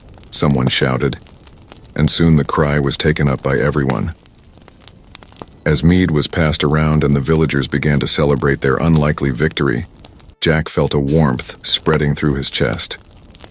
It wasn't just the alcohol. It was a sense of belonging, of being part of something greater than himself. Astrid appeared at his side, her eyes shining with pride. "You have proven yourself a true friend to our people, Jack," she said softly. "The gods surely guided you to us in our hour of need." Jack smiled, but he felt a twinge of guilt at her words. He wasn't sent by any gods. He was just a history teacher who had stumbled upon a miracle. And yet, looking around at the faces of these people, no longer just subjects of study but friends and comrades, he felt a deep connection to this world. As the celebration continued into the night, Jack found himself torn. He knew he should return to his own time, to Emily and his life in the 21st century. But the thought of leaving this all behind felt like tearing out a piece of his soul. Astrid seemed to sense his inner conflict. She placed a weathered hand on his arm. "What troubles you, my friend? This should be a night of joy." Jack sighed. "I'm just thinking about home," he admitted. "About the people I left behind." Astrid nodded sagely. "The heart can belong to more than one place, Jack. But remember, wherever you go, you will always have a home here among us." Her words, meant to comfort, only deepened Jack's sense of conflict. He had formed bonds here, saved lives, made a real difference. How could he simply walk away from that? As dawn broke, Jack knew he had to return. With heavy steps, he made his way back to the portal site, promising Astrid and the others that he would return soon. Stepping through the shimmering veil, Jack found himself once again in his basement. The transition from the smoky, adrenaline-fueled Viking world to the quiet of his modern home was jarring. Jack showered quickly, washing away the soot and blood of battle, and changing into fresh clothes. As he entered the kitchen, he found Emily waiting for him, her arms crossed and a worried frown on her face. "Where were you all night, Jack?" she asked, her voice tight with concern and a hint of suspicion. "I called the school. They said you left hours ago." Jack's mind raced, trying to come up with a plausible excuse. I was helping a student," he stammered. "Tommy Baker. He's been having a rough time at home and he needed someone to talk to. We lost track of time." Emily's frown deepened. "All night? Jack, what's going on with you lately? You're constantly distracted. You disappear for hours, and now you're not coming home at all?" The concern in her voice was like a knife in Jack's heart. He hated lying to her, hated the distance that was growing between them because of his secret. "I'm sorry, Em," he said, reaching out to take her hand. "I know I've been off lately. There's just been a lot on my mind with work and everything." Emily searched his face, clearly not entirely convinced. "You know you can talk to me about anything, right? Whatever's going on, we can face it together." Jack nodded, swallowing the lump in his throat. He wanted so badly to tell her everything, about the portal, the Vikings, the battle he had just been through. But how could she possibly understand? "I know," he said softly. "And I love you for that. I promise everything's okay. I just need to figure some things out." Emily's expression softened slightly, but Jack could still see the doubt in her eyes. As she turned to make coffee, Jack felt the weight of his double life pressing down on him. He was a hero in one world and a liar in another. As the adrenaline of battle faded, replaced by the gnawing guilt of his deception, Jack realized that his adventures through time were coming at a cost he hadn't fully appreciated until now. Jack paced back and forth in his study, his hands running through his hair in frustration. The weight of his secret was becoming unbearable. Every time he looked at Emily, he felt a pang of guilt that threatened to consume him. The double life he'd been leading, history teacher by day, time-traveling Viking ally by night, was taking its toll on their relationship. "I have to tell her," he muttered to himself, then immediately shook his head. "But what if she thinks I'm crazy? What if she leaves me?"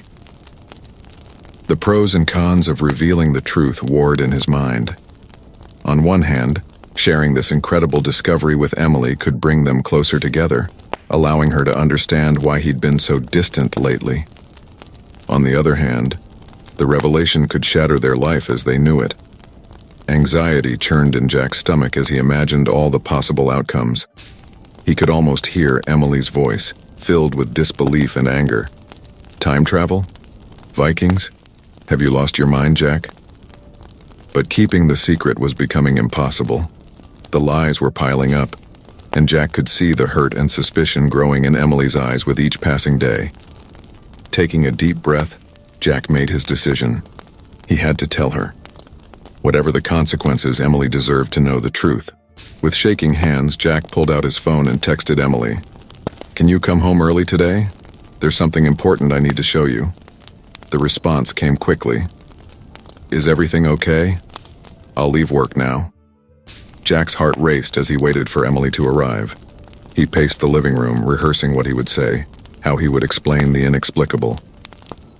When he heard the key in the lock, Jack's mouth went dry. This was it, the moment of truth. Emily entered, her face etched with concern.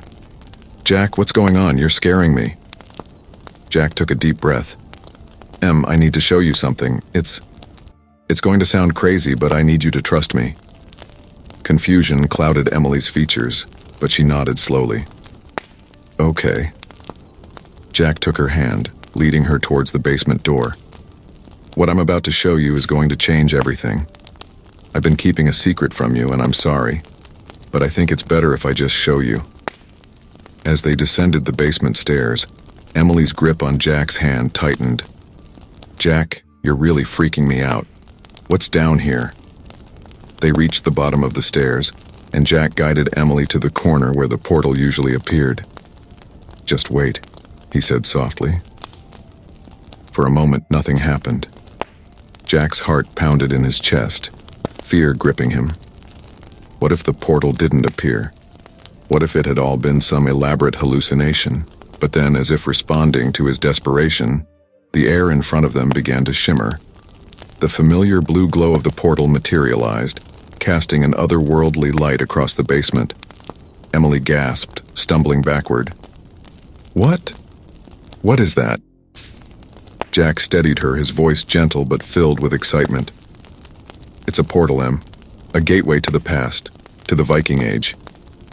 Emily's eyes were wide with disbelief. That's impossible. Time travel isn't real. It can't be. I know it sounds crazy, Jack said, but it's true. I've been through it.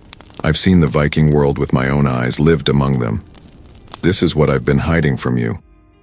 Emily shook her head, her voice trembling. No, this can't be happening. You're telling me you've been...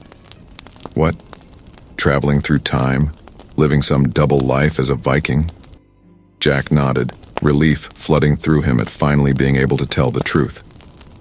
I know it's hard to believe, but I can prove it to you. Come with me, Em. Let me show you. Emily hesitated, fear and curiosity warring in her eyes. Is it safe? I've done it many times, Jack assured her. I'll be right beside you. Do you trust me? After a long moment, Emily nodded. I trust you. Hand in hand, they stepped towards the portal. Jack squeezed Emily's hand reassuringly. Ready? Emily took a deep breath. As I'll ever be. Together, they stepped through the shimmering surface.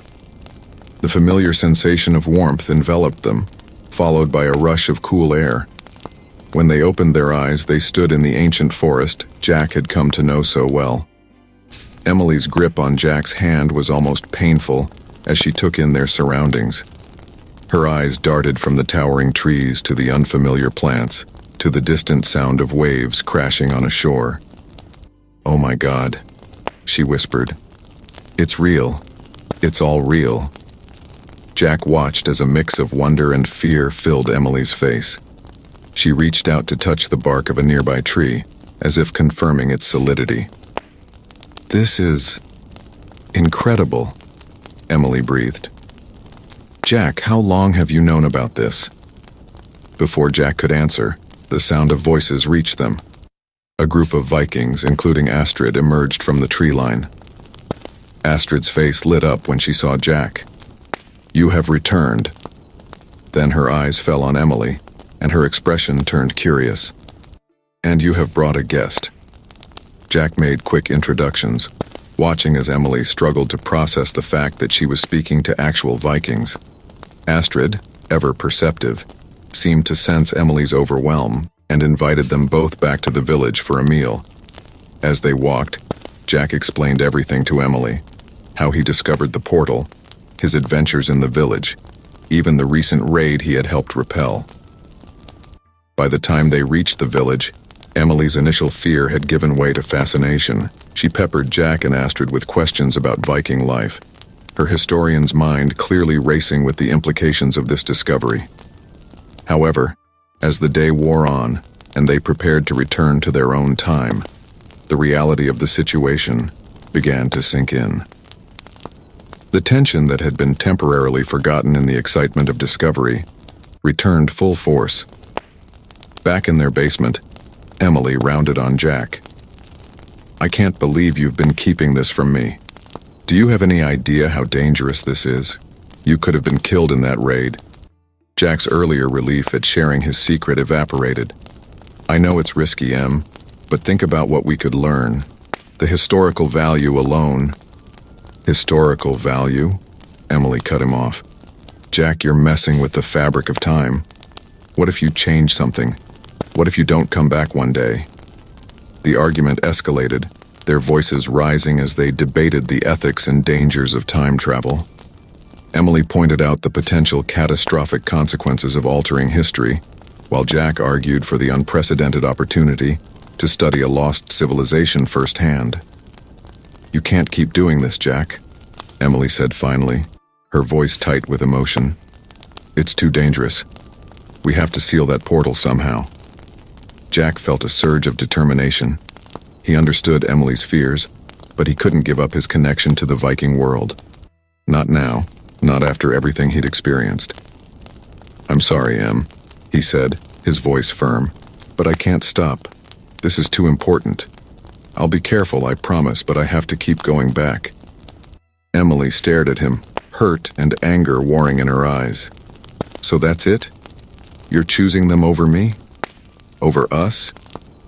Jack reached for her hand, but she pulled away. "It's not a choice between you and them. This is about something bigger than us. Can't you see that?" Emily shook her head, tears welling in her eyes.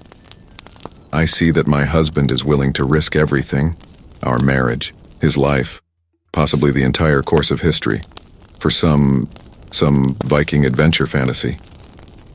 "It's not a fantasy," Jack insisted. "It's real, and it's important. I need you to understand that." But Emily was already turning away, heading up the basement stairs. "I need some time to think, Jack. It's too much." As the basement door closed behind her, Jack turned to look at the spot where the portal appeared. His resolve hardened. He knew the risks, knew the strain it was putting on his marriage. But he also knew he couldn't walk away from this discovery. Whatever it took, whatever the cost, Jack was determined to continue his Viking adventures. Jack emerged from the shimmering portal, his heart racing with anticipation. The familiar sights and sounds of the Viking village greeted him, but there was an undercurrent of excitement in the air that he hadn't felt before. As he made his way through the bustling settlement, he could sense that something big was about to happen. Astrid spotted him from across the village square and hurried over, her eyes gleaming with excitement. "Jack, you've returned at a momentous time," she said, grasping his arm. "Come. There's to be a gathering at the mead hall. You'll want to hear this." Intrigued, Jack followed the elderly woman to the large, ornate building at the center of the village. Inside, the hall was packed with warriors, all buzzing with anticipation. At the far end, standing on a raised platform, was Bjorn, the village chieftain. As Jack and Astrid found a place to stand, Bjorn raised his hands for silence. The room fell quiet, all eyes fixed on their leader.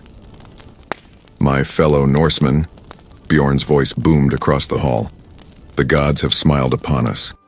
Our scouts have returned with news of rich monasteries along the English coast, ripe for the taking. In 3 days' time, we set sail for glory and riches."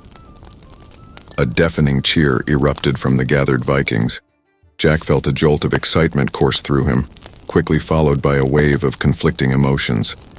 This was history in the making, the infamous Viking raids he had studied and taught about for years. But the reality of what that meant began to sink in. As the Vikings around him celebrated and began to prepare for the upcoming expedition, Jack felt a moral conflict raging inside him. On one hand, the historian in him was fascinated by the opportunity to witness such a pivotal moment in history firsthand. On the other, he knew all too well the brutality and suffering these raids would inflict on innocent people. Jack found himself pacing the shoreline, debating his options. Should he join the raid, hoping to minimize the bloodshed from within? Or should he try to prevent it altogether, potentially altering the course of history? "You seem troubled, my friend," came Astrid's voice from behind him. Jack turned to see the wise old woman watching him with concern. I'm not sure what to do, Astrid," Jack admitted. "This raid, I know it's your way of life, but..." Astrid nodded sagely. "You fear the violence, the taking of innocent lives." Jack sighed, relieved that she understood. "Yes, I don't know if I can be a part of that." "Perhaps that is why you are here," Astrid said softly. to be a voice of reason, to temper the blade with mercy. Her words struck a chord with Jack. Maybe she was right. Maybe he could make a difference even in a small way. With his pulse quickening, Jack made his fateful decision. "I'll go," he told Astrid. "I'll sail with the raiders." The next few days were a flurry of activity as the village prepared for the expedition. Jack threw himself into the preparations, learning the basics of sailing and combat. All the while, he tried to convince himself that he was doing the right thing, that he could somehow mitigate the worst of the violence. As the long ship set sail, Jack stood at the rail, watching the village disappear into the distance. The excitement of the warriors around him was palpable, but Jack felt only a growing sense of dread. The journey across the North Sea was rough, but Jack was too preoccupied with his moral dilemma to be bothered by the physical discomfort. He tried to talk to some of the younger warriors, to plant seeds of mercy, but his words seemed to fall on deaf ears. When they finally reached the English coast, Jack's heart was pounding so hard he thought it might burst from his chest. As the long ships beached and the warriors poured onto the shore, Jack found himself swept along with the tide of men. The monastery came into view, its stone walls seeming fragile and vulnerable against the onslaught of Viking warriors. Jack watched in horror as the raiders smashed through the gates, their war cries filling the air. What followed was a scene of chaos and brutality that Jack could never have prepared himself for. The Vikings tore through the monastery, slaughtering anyone who resisted and looting anything of value. Jack tried to intervene where he could, pulling warriors off of cowering monks, directing terrified survivors to hiding places. But for every person he managed to help, there seemed to be 10 more he couldn't save. The sights, sounds, and smells of the raid assaulted his senses. The clash of weapons, the screams of the dying, the thick, coppery scent of blood. In one terrible moment, Jack found himself face to face with a young monk no older than 20. The monk's eyes were wide with terror as a Viking warrior raised his axe. Without thinking, Jack threw himself between them, deflecting the blow with his shield. The Viking, enraged, turned on Jack. In the struggle that followed, Jack's training took over. When it was over, he found himself standing over the fallen Viking, his own sword dripping with blood. The young monk had fled, but Jack felt no sense of victory. He stared at his blood-stained hands in shock, the full weight of what he'd done crashing down on him. The raid seemed to last an eternity, but finally, it was over. The Vikings returned to their ships, laden with plunder and dragging captives behind them. Jack moved as if in a daze, his mind reeling from the horrors he had witnessed and participated in. As the long ship set sail for home, Jack sat apart from the celebrating warriors, huddled at the stern of the ship. Guilt and shame threatened to overwhelm him. He had come hoping to minimize bloodshed, but instead, he had blood on his own hands. The journey back to the Viking village was a blur. Jack barely noticed the cheers of welcome as they returned, the celebrations of their successful raid. All he could think about were the faces of the innocent people he had failed to protect, the life he had taken. As soon as he could, Jack slipped away from the victory feast and made his way to the portal site. He needed to get home, to wash the blood from his hands, to try and make sense of what he had done. Stepping through the portal, Jack found himself back in his basement. The normalcy of his modern home felt surreal after the brutality he had just experienced. He stumbled to the bathroom, turned on the shower, and stood fully clothed under the scalding water, trying to wash away the memories along with the blood and grime. But no amount of water could cleanse his conscience. As Jack finally emerged from the shower, he caught sight of himself in the mirror. The face that stared back at him was changed, haunted by the weight of what he had witnessed and done. In that moment, Jack realized that his Viking adventures had crossed a line. He had gone from being an observer of history to an active participant, and the cost had been higher than he could have ever imagined. As he sank to the bathroom floor, his head in his hands, Jack was confronted with the harsh reality of his choices. He had set out with the best intentions, but the road to hell, he now knew, was indeed paved with them. The turning point had come. But where it would lead him, and whether he could ever reconcile the man he had been with the man he had become, remained to be seen. One thing was certain: nothing would ever be the same again. Jack sat at the kitchen table, staring blankly at the untouched cup of coffee before him. The events of the raid played on an endless loop in his mind, each replay bringing fresh waves of guilt and shame. He barely registered the sound of the front door opening and closing. "Jack?" Emily's voice cut through his dark reverie. "Where have you been? I've been trying to reach you for days." He looked up, meeting his wife's concerned gaze. The tension in the air was palpable, thick enough to cut with a knife.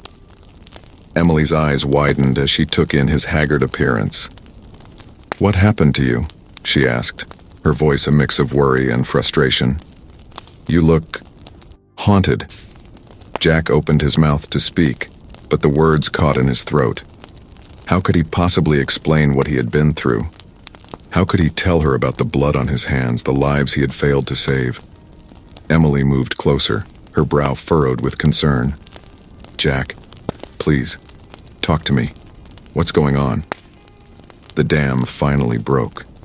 Words poured out of Jack in a torrent, his voice cracking with emotion as he recounted the raid, the violence, the terrible choices he had made. Emily listened in stunned silence, her face growing paler with each passing moment. When Jack finally fell silent, the kitchen was quiet enough to hear a pin drop. Emily stood frozen, her eyes wide with horror and disbelief.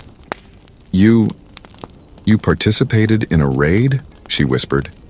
"Jack, you killed someone?" The disgust in her voice was like a physical blow. Jack flinched, unable to meet her gaze. "I didn't mean to," he said weakly. "I was trying to save someone else. I didn't have a choice." Emily shook her head, taking a step back. "There's always a choice, Jack. You chose to go on that raid. You chose to pick up a weapon. God, do you even realize what you've done? You've altered history." Her words hit Jack like a bucket of ice water. He had been so caught up in the immediate consequences of his actions that he hadn't even considered the broader implications. I didn't think," he stammered. "No, you didn't think." Emily cut him off, her voice rising. "You didn't think about the consequences. You didn't think about us. You've been living this insane double life, and for what? So you could play Viking?" Jack felt a flicker of anger amidst his guilt. "It's not about playing Viking," he protested. "I was trying to learn, to understand. I wanted to make a difference." Emily laughed bitterly. "Make a difference?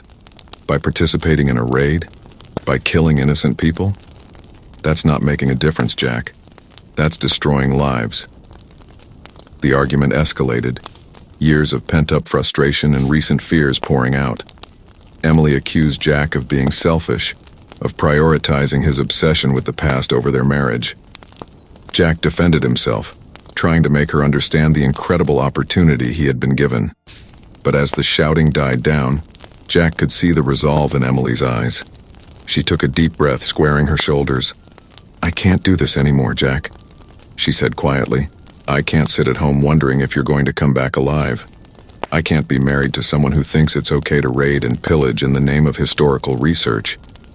Jack felt his world crumbling around him. Please," he begged.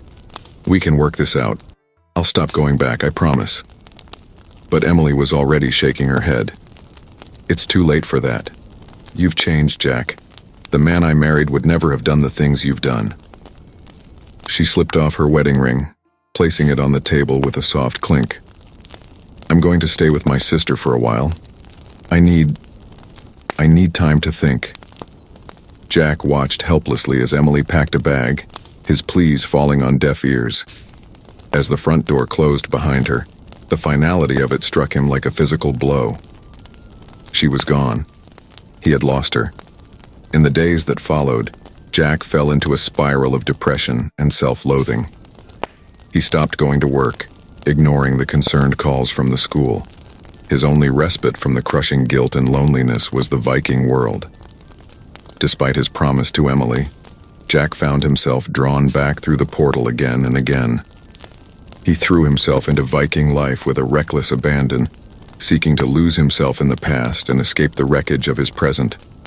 But even as he immersed himself in the Viking world, Jack began to notice unsettling changes. Small at first, a modern candy wrapper on the forest floor, a villager using an anachronistic phrase. But as the days passed, the anomalies grew more pronounced. One morning, Jack arrived in the Viking village to find a crowd gathered in the square, murmuring in confusion. At the center stood a sleek metal object that Jack recognized with a jolt of fear, a modern vending machine. "What dark magic is this?" one of the Vikings asked, prodding the machine cautiously with his spear. Jack felt a cold dread settle in the pit of his stomach. His actions in the past weren't just affecting his personal life, they were starting to bleed into the present timeline. As he made his way back through the portal that day, Jack's mind raced with the implications. What if his interference in the past was causing irreparable damage to the fabric of time itself? Back in his empty house, surrounded by reminders of the life he had lost, Jack felt the full weight of his choices bearing down on him. He had lost his wife, potentially his job, and now he was faced with the terrifying possibility that he had unleashed a temporal catastrophe. But as he sat there, wallowing in despair, a new emotion began to take root. Determination. He had caused this mess, and now it was up to him to fix it. Jack stood up, a sense of purpose filling him for the first time in weeks. He may have lost Emily, but he couldn't let his actions destroy the very history he had sought to understand and preserve. With renewed resolve, Jack began to formulate a plan. He would find a way to set things right in both times. He would undo the damage he had caused, both to the timeline and to his own life. It wouldn't be easy. He would have to navigate the complex web of cause and effect, trying to minimize his impact on history while still correcting the anomalies he had created. And somehow he would have to find a way to reconcile his actions with his conscience, to become a man worthy of Emily's love again. As Jack began to gather books and materials, preparing for the monumental task ahead, he felt a glimmer of hope for the first time since the raid. He had made terrible mistakes, but he wasn't going to run from them anymore. He would face the consequences of his actions head on. "I'll make this right," he murmured to himself, a steely glint in his eye. "Whatever it takes." The path ahead was uncertain, fraught with danger and moral quandaries. But Jack was determined to see it through. He had started this journey out of a love for history, and now he would finish it to save history itself, and perhaps in the process, save his own soul. As night fell, Jack stood before the shimmering portal once more. But this time, he wasn't seeking escape or adventure. This time, he was a man on a mission. With one last look at the photo of him and Emily on the mantel, Jack stepped through the portal, ready to face whatever consequences awaited him on the other side. The sun had barely risen over the Viking village when Jack stepped through the portal, his mind still grappling with the weight of his mission to set things right. However, the tension in the air immediately told him that something was amiss. Villagers hurried about with purpose, their faces etched with worry. Astrid spotted him and hurried over, her usual calm demeanor replaced by evident concern. "Jack, thank the gods you're here. We've received grave news." "What's happening, Astrid?" Jack asked, his heart beginning to race. The old woman's eyes darted around before she leaned in close. "Our scouts have returned with word of an impending attack. The Ravenclaw clan is moving against us, and their forces are great in number." Jack felt a jolt of anticipation mixed with fear. This was it, a pivotal moment in the village's history, and he was right in the middle of it. "How long do we have?" "They'll be upon us by nightfall," Astrid replied grimly. "Bjorn is gathering the warriors now. We could use your clever mind, Jack. Your strategies helped us before." As Astrid led him to the great hall where the village leaders were assembling, Jack's mind was already racing. This was exactly the kind of situation he'd been hoping to avoid. A major historical event where his interference could have far-reaching consequences. But he couldn't stand by and watch his friends be slaughtered either. Inside the hall, Bjorn, the village chieftain, was addressing the gathered warriors. He nodded to Jack as they entered. "Ah, the one with strange ideas joins us. Perhaps you have some wisdom to share in our hour of need." All eyes turned to Jack, and he felt the weight of their expectations. He took a deep breath, knowing he had to tread carefully. "I might have a few ideas," he began cautiously. "But first, tell me everything you know about this Ravenclaw clan and their attack plans." As the Viking leaders shared their intelligence, Jack's historian's mind worked overtime. He vaguely recalled reading about a battle between two Viking clans in this region, but the details were frustratingly hazy. He needed to find a way to help defend the village without drastically altering the course of history. "All right," Jack said finally, stepping up to the crude map laid out on the table. "Here's what I propose. We don't have the numbers to meet them head-on, but we can use the landscape to our advantage."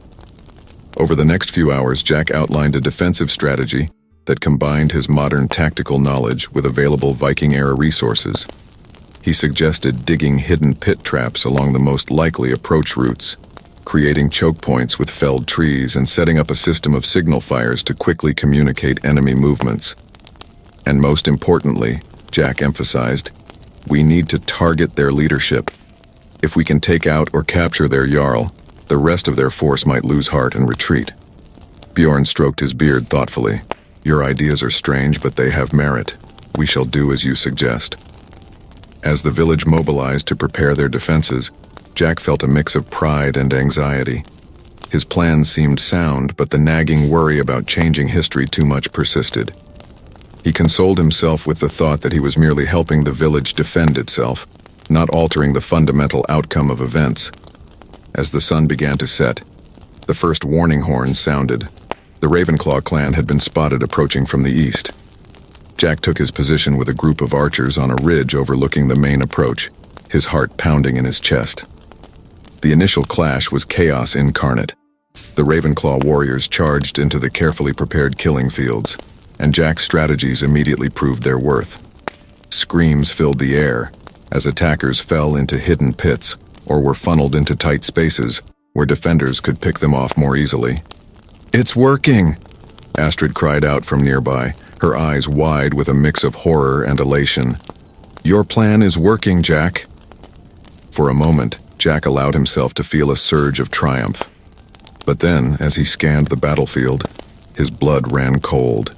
Through the chaos of battle, he spotted a figure that made his heart stop. The Ravenclaw Jarl, unmistakable in his ornate armor and winged helmet. It wasn't the man's impressive stature or fearsome visage that shook Jack to his core. It was the Jarl's face.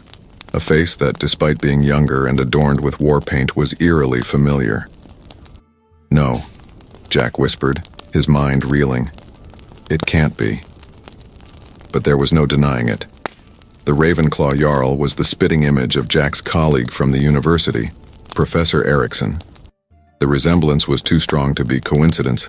This man had to be Eriksson's ancestor. Horror struck Jack as the full implications hit him. If anything happened to this Jarl, it could erase Professor Eriksson from existence.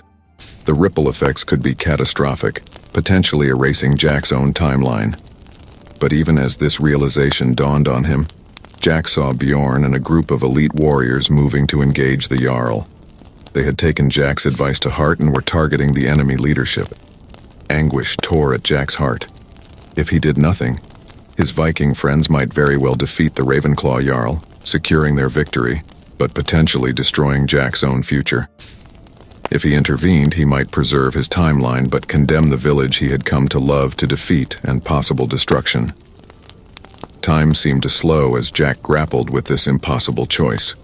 The sounds of battle faded to a dull roar in his ears as he weighed his options, knowing that whatever he decided would have far-reaching consequences. "Jack!" Astrid's voice cut through his internal struggle. "What are you waiting for? Give the signal to attack their leader." Jack looked at Astrid, then back to the battlefield where Bjorn was closing in on the Jarl. In that moment, he made his choice. "No!" Jack shouted, his voice hoarse. "Bjorn, stop! We need to capture him alive." Confusion rippled through the Viking ranks at this sudden change in strategy. Bjorn hesitated, looking back at Jack with a mixture of anger and bewilderment. Seizing the moment of confusion, Jack scrambled down from his position, racing towards the heart of the battle. He had to reach Bjorn, had to make him understand without revealing too much. "Trust me," Jack panted as he reached the chieftain's side. "Taking him alive will be more valuable than killing him. We can negotiate a truce, end this without more bloodshed." Bjorn's eyes narrowed, but years of witnessing Jack's strange yet effective ideas seemed to sway him. "Very well," he growled. "We'll try it your way." What followed was a desperate gambit. Jack, Bjorn, and a handful of warriors managed to surround the Ravenclaw Jarl, disarming him after a fierce struggle. As the enemy leader was subdued, a hush fell over the battlefield. Jack's heart pounded as he watched the Ravenclaw warriors react to their leader's capture. Would they press the attack, or would they stand down? After what felt like an eternity, the enemy forces began to pull back. Cheers erupted from the village defenders, but Jack felt only a hollow relief. He had preserved his timeline, but at what cost? The original history books had never mentioned a truce or a captured Jarl. As the adrenaline of battle faded, Jack found himself staring at the captive Jarl, the man who would one day be an ancestor to someone Jack knew. The weight of what he had done, the ripples he had sent through time, settled on him like a physical burden. Astrid appeared at his side, her eyes filled with a mixture of awe and concern. "You've saved us all, Jack, but I sense this victory brings you no joy. What troubles you?" Jack looked at her, wishing he could explain the true complexity of his situation. Instead, he simply said, "Every victory has its price, Astrid. I just hope the one for this isn't too high." As the village erupted in celebrations around him, Jack stood apart, his mind grappling with the consequences of his choices. He had faced the battle and made his decision. Now he could only hope that he had found a way to protect both his Viking friends and his own future. But as he watched the captive Jarl being led away, Jack couldn't shake the feeling that this was only the beginning. The ripples of his actions were spreading through time, and he feared the waves they would become when they reached his own era. With a heavy heart, Jack turned away from the celebrations. He had a long night ahead of him, planning how to navigate the aftermath of this battle and the changes he had wrought. The war to preserve history, it seemed, was far from over. Jack stumbled through the shimmering portal, his mind still reeling from the events of the battle. As the familiar surroundings of his basement materialized around him, a strange numbness settled over him. The weight of his decisions, the potential consequences of his actions, pressed down on him like a physical force.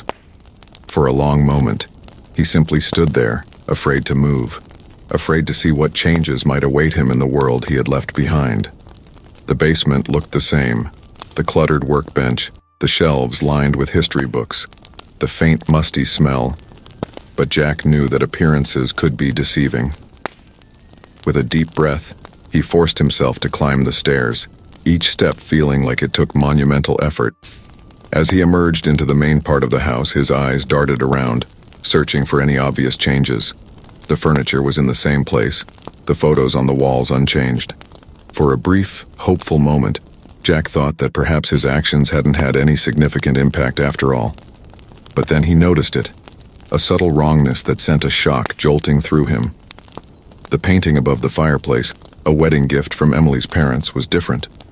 Instead of the seaside landscape he remembered, it now depicted a forest scene. Jack's heart raced as he moved closer, examining the unfamiliar brushstrokes. "What else?" he muttered to himself, a mix of fear and curiosity driving him to search for more alterations. As he moved through the house, he began to notice other small but significant changes. The color of the kitchen walls was slightly off, more of a pale yellow than the eggshell white he remembered. In his study, he found books on his shelves that he had no memory of buying, their spines pristine as if rarely opened. But the most jarring change came when he booted up his computer. The desktop background, which had always been a photo of him and Emily on their honeymoon, was now a generic nature scene. With trembling fingers, Jack opened his email, scrolling through messages that seemed familiar yet subtly wrong. "Oh God," he whispered, the full impact of what he had done finally hitting him. He had changed things, perhaps more than he realized. The ripples of his actions in the past had indeed reached the present, altering the fabric of his reality in ways he was only beginning to understand. As the initial shock wore off, Jack's thoughts turned to Emily. Was she still at her sister's? Had their argument even happened in this altered timeline? He had to know, had to see her, to understand how much had changed between them. With shaking hands, he pulled out his phone and dialed Emily's number. Each ring seemed to last an eternity, his heart pounding in his chest. "Hello?" Emily's voice came through, sounding cautious but not overtly hostile. A flare of hope ignited in Jack's chest at the sound of her voice. "Em," he said, his own voice thick with emotion. I need to see you. Can we talk, please?" There was a long pause on the other end of the line. Jack held his breath, terrified of what her response might be in this altered reality. Finally, Emily spoke. "Okay," she said softly. "I'll come over. Give me an hour." As Jack waited for Emily to arrive, he paced the living room, his mind racing. How much did she remember of their argument? Of his confession about the time portal? He had no idea what version of events existed in this new timeline he had created. The sound of a key in the lock made him freeze. The door opened, and there she was. Emily, looking tired and wary, but here. Jack's heart leapt at the sight of her. "Em," he breathed, taking a step towards her before stopping himself, unsure of where they stood. Emily closed the door behind her, her eyes taking in the room as if searching for changes. "Jack," she said, her voice a mix of emotions he couldn't quite decipher. "You wanted to talk?" The tension in the air was palpable as they stood facing each other. Jack took a deep breath, knowing he had to tread carefully. "Yeah, there's so much I need to say, Em. So much I need to explain." Emily's brow furrowed. "Explain? You mean about your trips?" The hesitation in her voice told Jack that at least some version of his confession had occurred in this timeline. "Yes," Jack nodded, relief washing over him that he wouldn't have to start completely from scratch. "But also about what happened after, about the changes." "Changes?" Emily repeated, a hint of fear creeping into her voice. "What do you mean, changes?" Jack gestured around the room. "Look closely, Em. The painting, the wall color. Doesn't anything seem off to you?"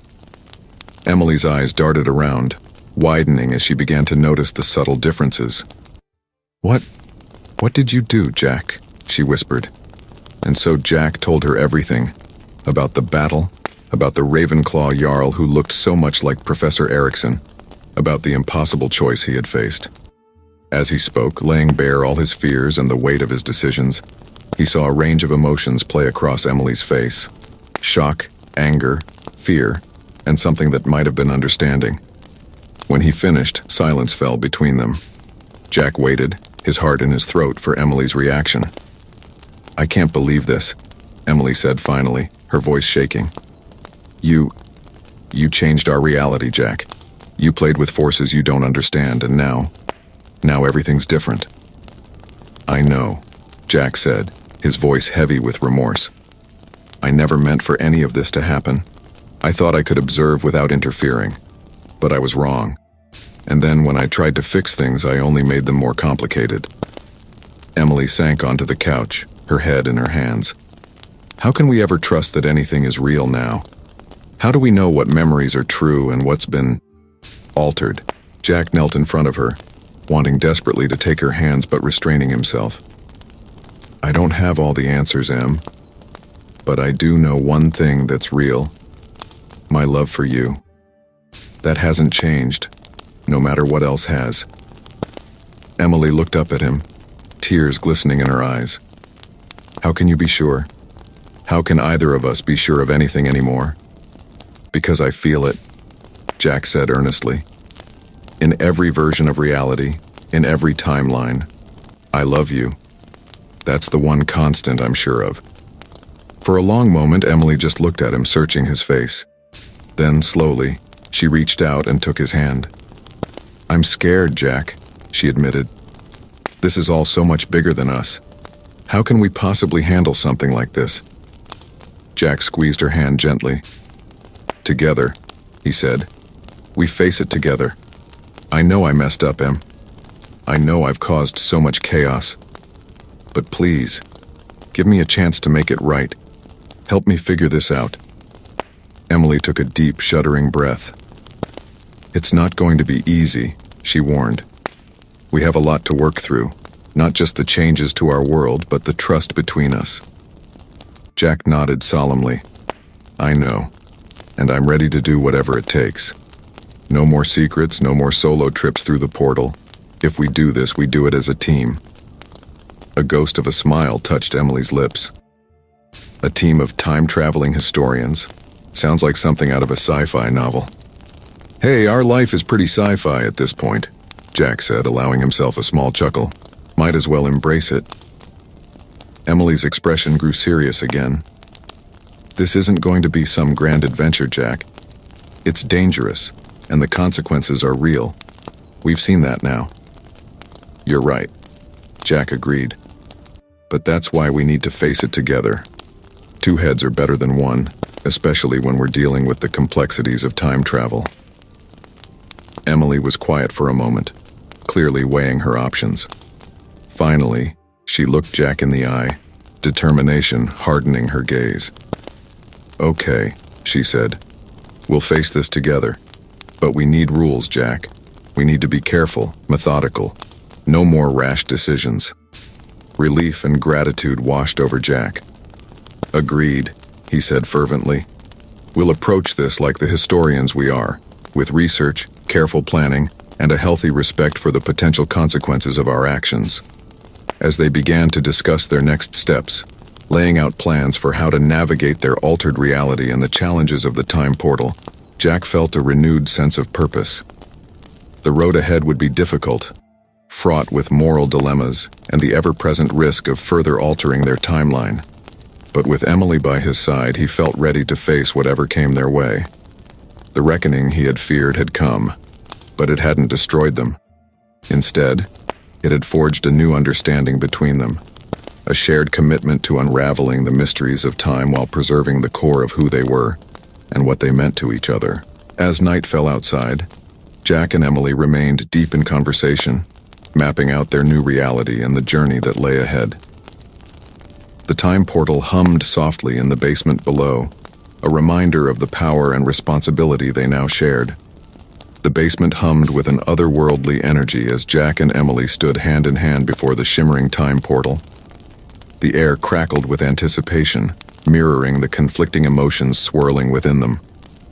Anxiety tightened their grips on each other, while a spark of excitement danced in their eyes. Are you ready for this?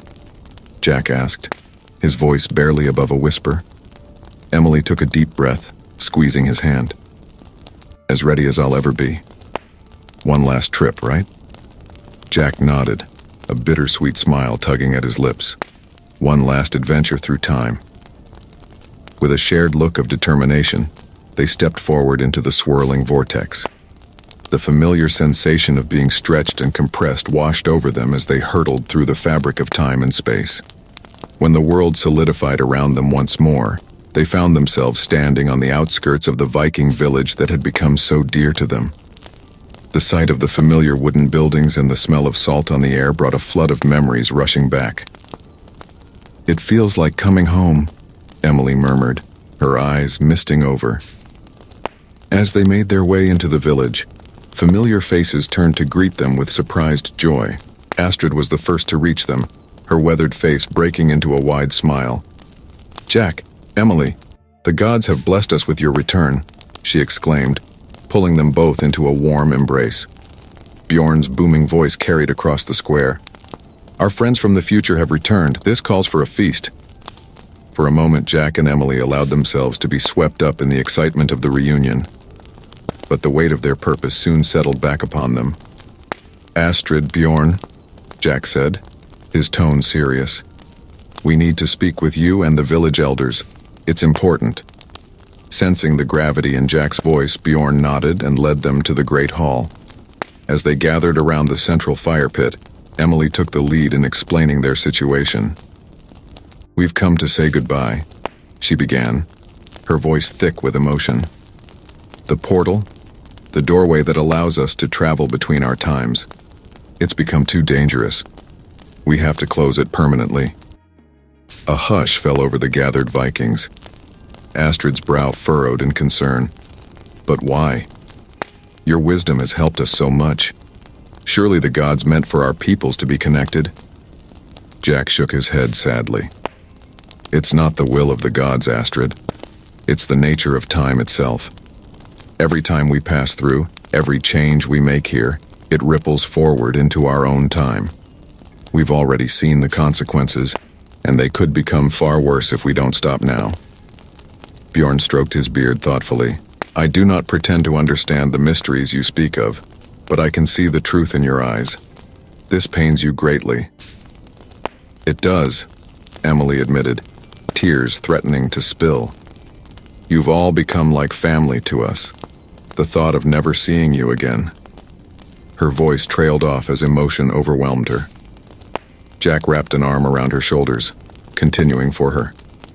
"But we have to think of the greater good, of both our times. The risk is too great to continue." A somber silence fell over the hall as the Vikings absorbed this news. Finally, Astrid spoke up, her voice filled with a mixture of sadness and understanding. "You have given us so much, taught us so much. If this is truly what must be done, then we will accept it with heavy but grateful hearts." The next few hours passed in a blur of tearful goodbyes and heartfelt embraces. The entire village gathered to bid farewell to their time-traveling friends. Stories were shared, memories recounted, and promises made to never forget the bond that had formed between them. As the sun began to set, casting long shadows across the village, Jack and Emily knew it was time. With one last look at the faces of their Viking friends, they made their way to the hidden grove where the portal shimmered, waiting. "I wish there was another way," Emily said softly as they approached the time rift. Jack nodded, his own eyes glistening. "So do I. But we both know this is the right thing to do. For them, for us, for the timeline." They stood before the portal, hand in hand once more. Emily pulled out the device they had constructed to seal the rift, a complex amalgamation of modern technology and theoretical physics. "Ready?" she asked, her finger hovering over the activation switch. Jack took a deep breath, steeling himself. "Ready." Together they began the process of closing the time rift. The air around them seemed to thicken as the portal's energy fluctuated wildly. Tears blurred their vision as they worked, each adjustment bringing them closer to sealing off this extraordinary chapter of their lives. As the portal began to shrink, memories flashed through their minds. The first disorienting arrival in the Viking Age, the battles fought side by side, the quiet moments of connection with a people from so long ago. Each recollection was tinged with the bittersweet knowledge that these experiences would soon be all they had left. The portal pulsed and shimmered, growing smaller and more unstable with each passing moment. Jack and Emily worked in perfect synchronization, their movements guided by a shared purpose and the deep understanding they had developed through their adventures. Finally, with a sound like a distant thunderclap, the portal collapsed in on itself. A brief flash of light illuminated the grove, and then silence. Where the shimmering gateway had once stood, there was now only empty air. Jack and Emily stood motionless, staring at the space where the portal had been. The finality of what they had done settled over them like a heavy blanket. The connection to the past, to their Viking friends, was gone forever. Emily was the first to break the silence, her voice barely above a whisper. "It's really over, isn't it?" Jack nodded, pulling her close. "Yeah, it is, but what we experienced, what we learned, that'll always be a part of us." They held each other for a long moment, allowing the mix of grief and relief to wash over them. The ache in their chests was real, a testament to the bonds they had formed and the adventures they had shared. But beneath the sorrow, there was also a sense of rightness, of having made the difficult but necessary choice. As the last rays of sunlight faded from the sky, Jack and Emily finally turned away from the empty space where the portal had been. Hand in hand, they made their way out of the grove and back towards their house. "So," Emily said as they walked, a hint of her old spark returning to her voice, "what do a pair of time-traveling historians do now that they've hung up their temporal passports?" Jack chuckled softly. "I don't know. Maybe we could try something really crazy, like living in the present?" Emily smiled, leaning her head on his shoulder. "You know, that doesn't sound half bad. Although I have to warn you, the present can be pretty adventurous too." "Oh yeah?" Jack raised an eyebrow. "How so?"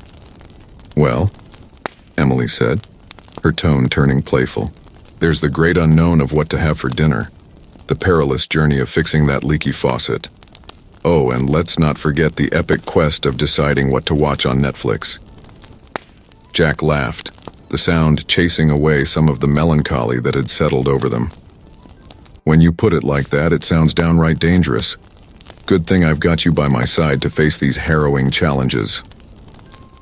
As they reached the back door of their house, they paused for a moment, looking at each other.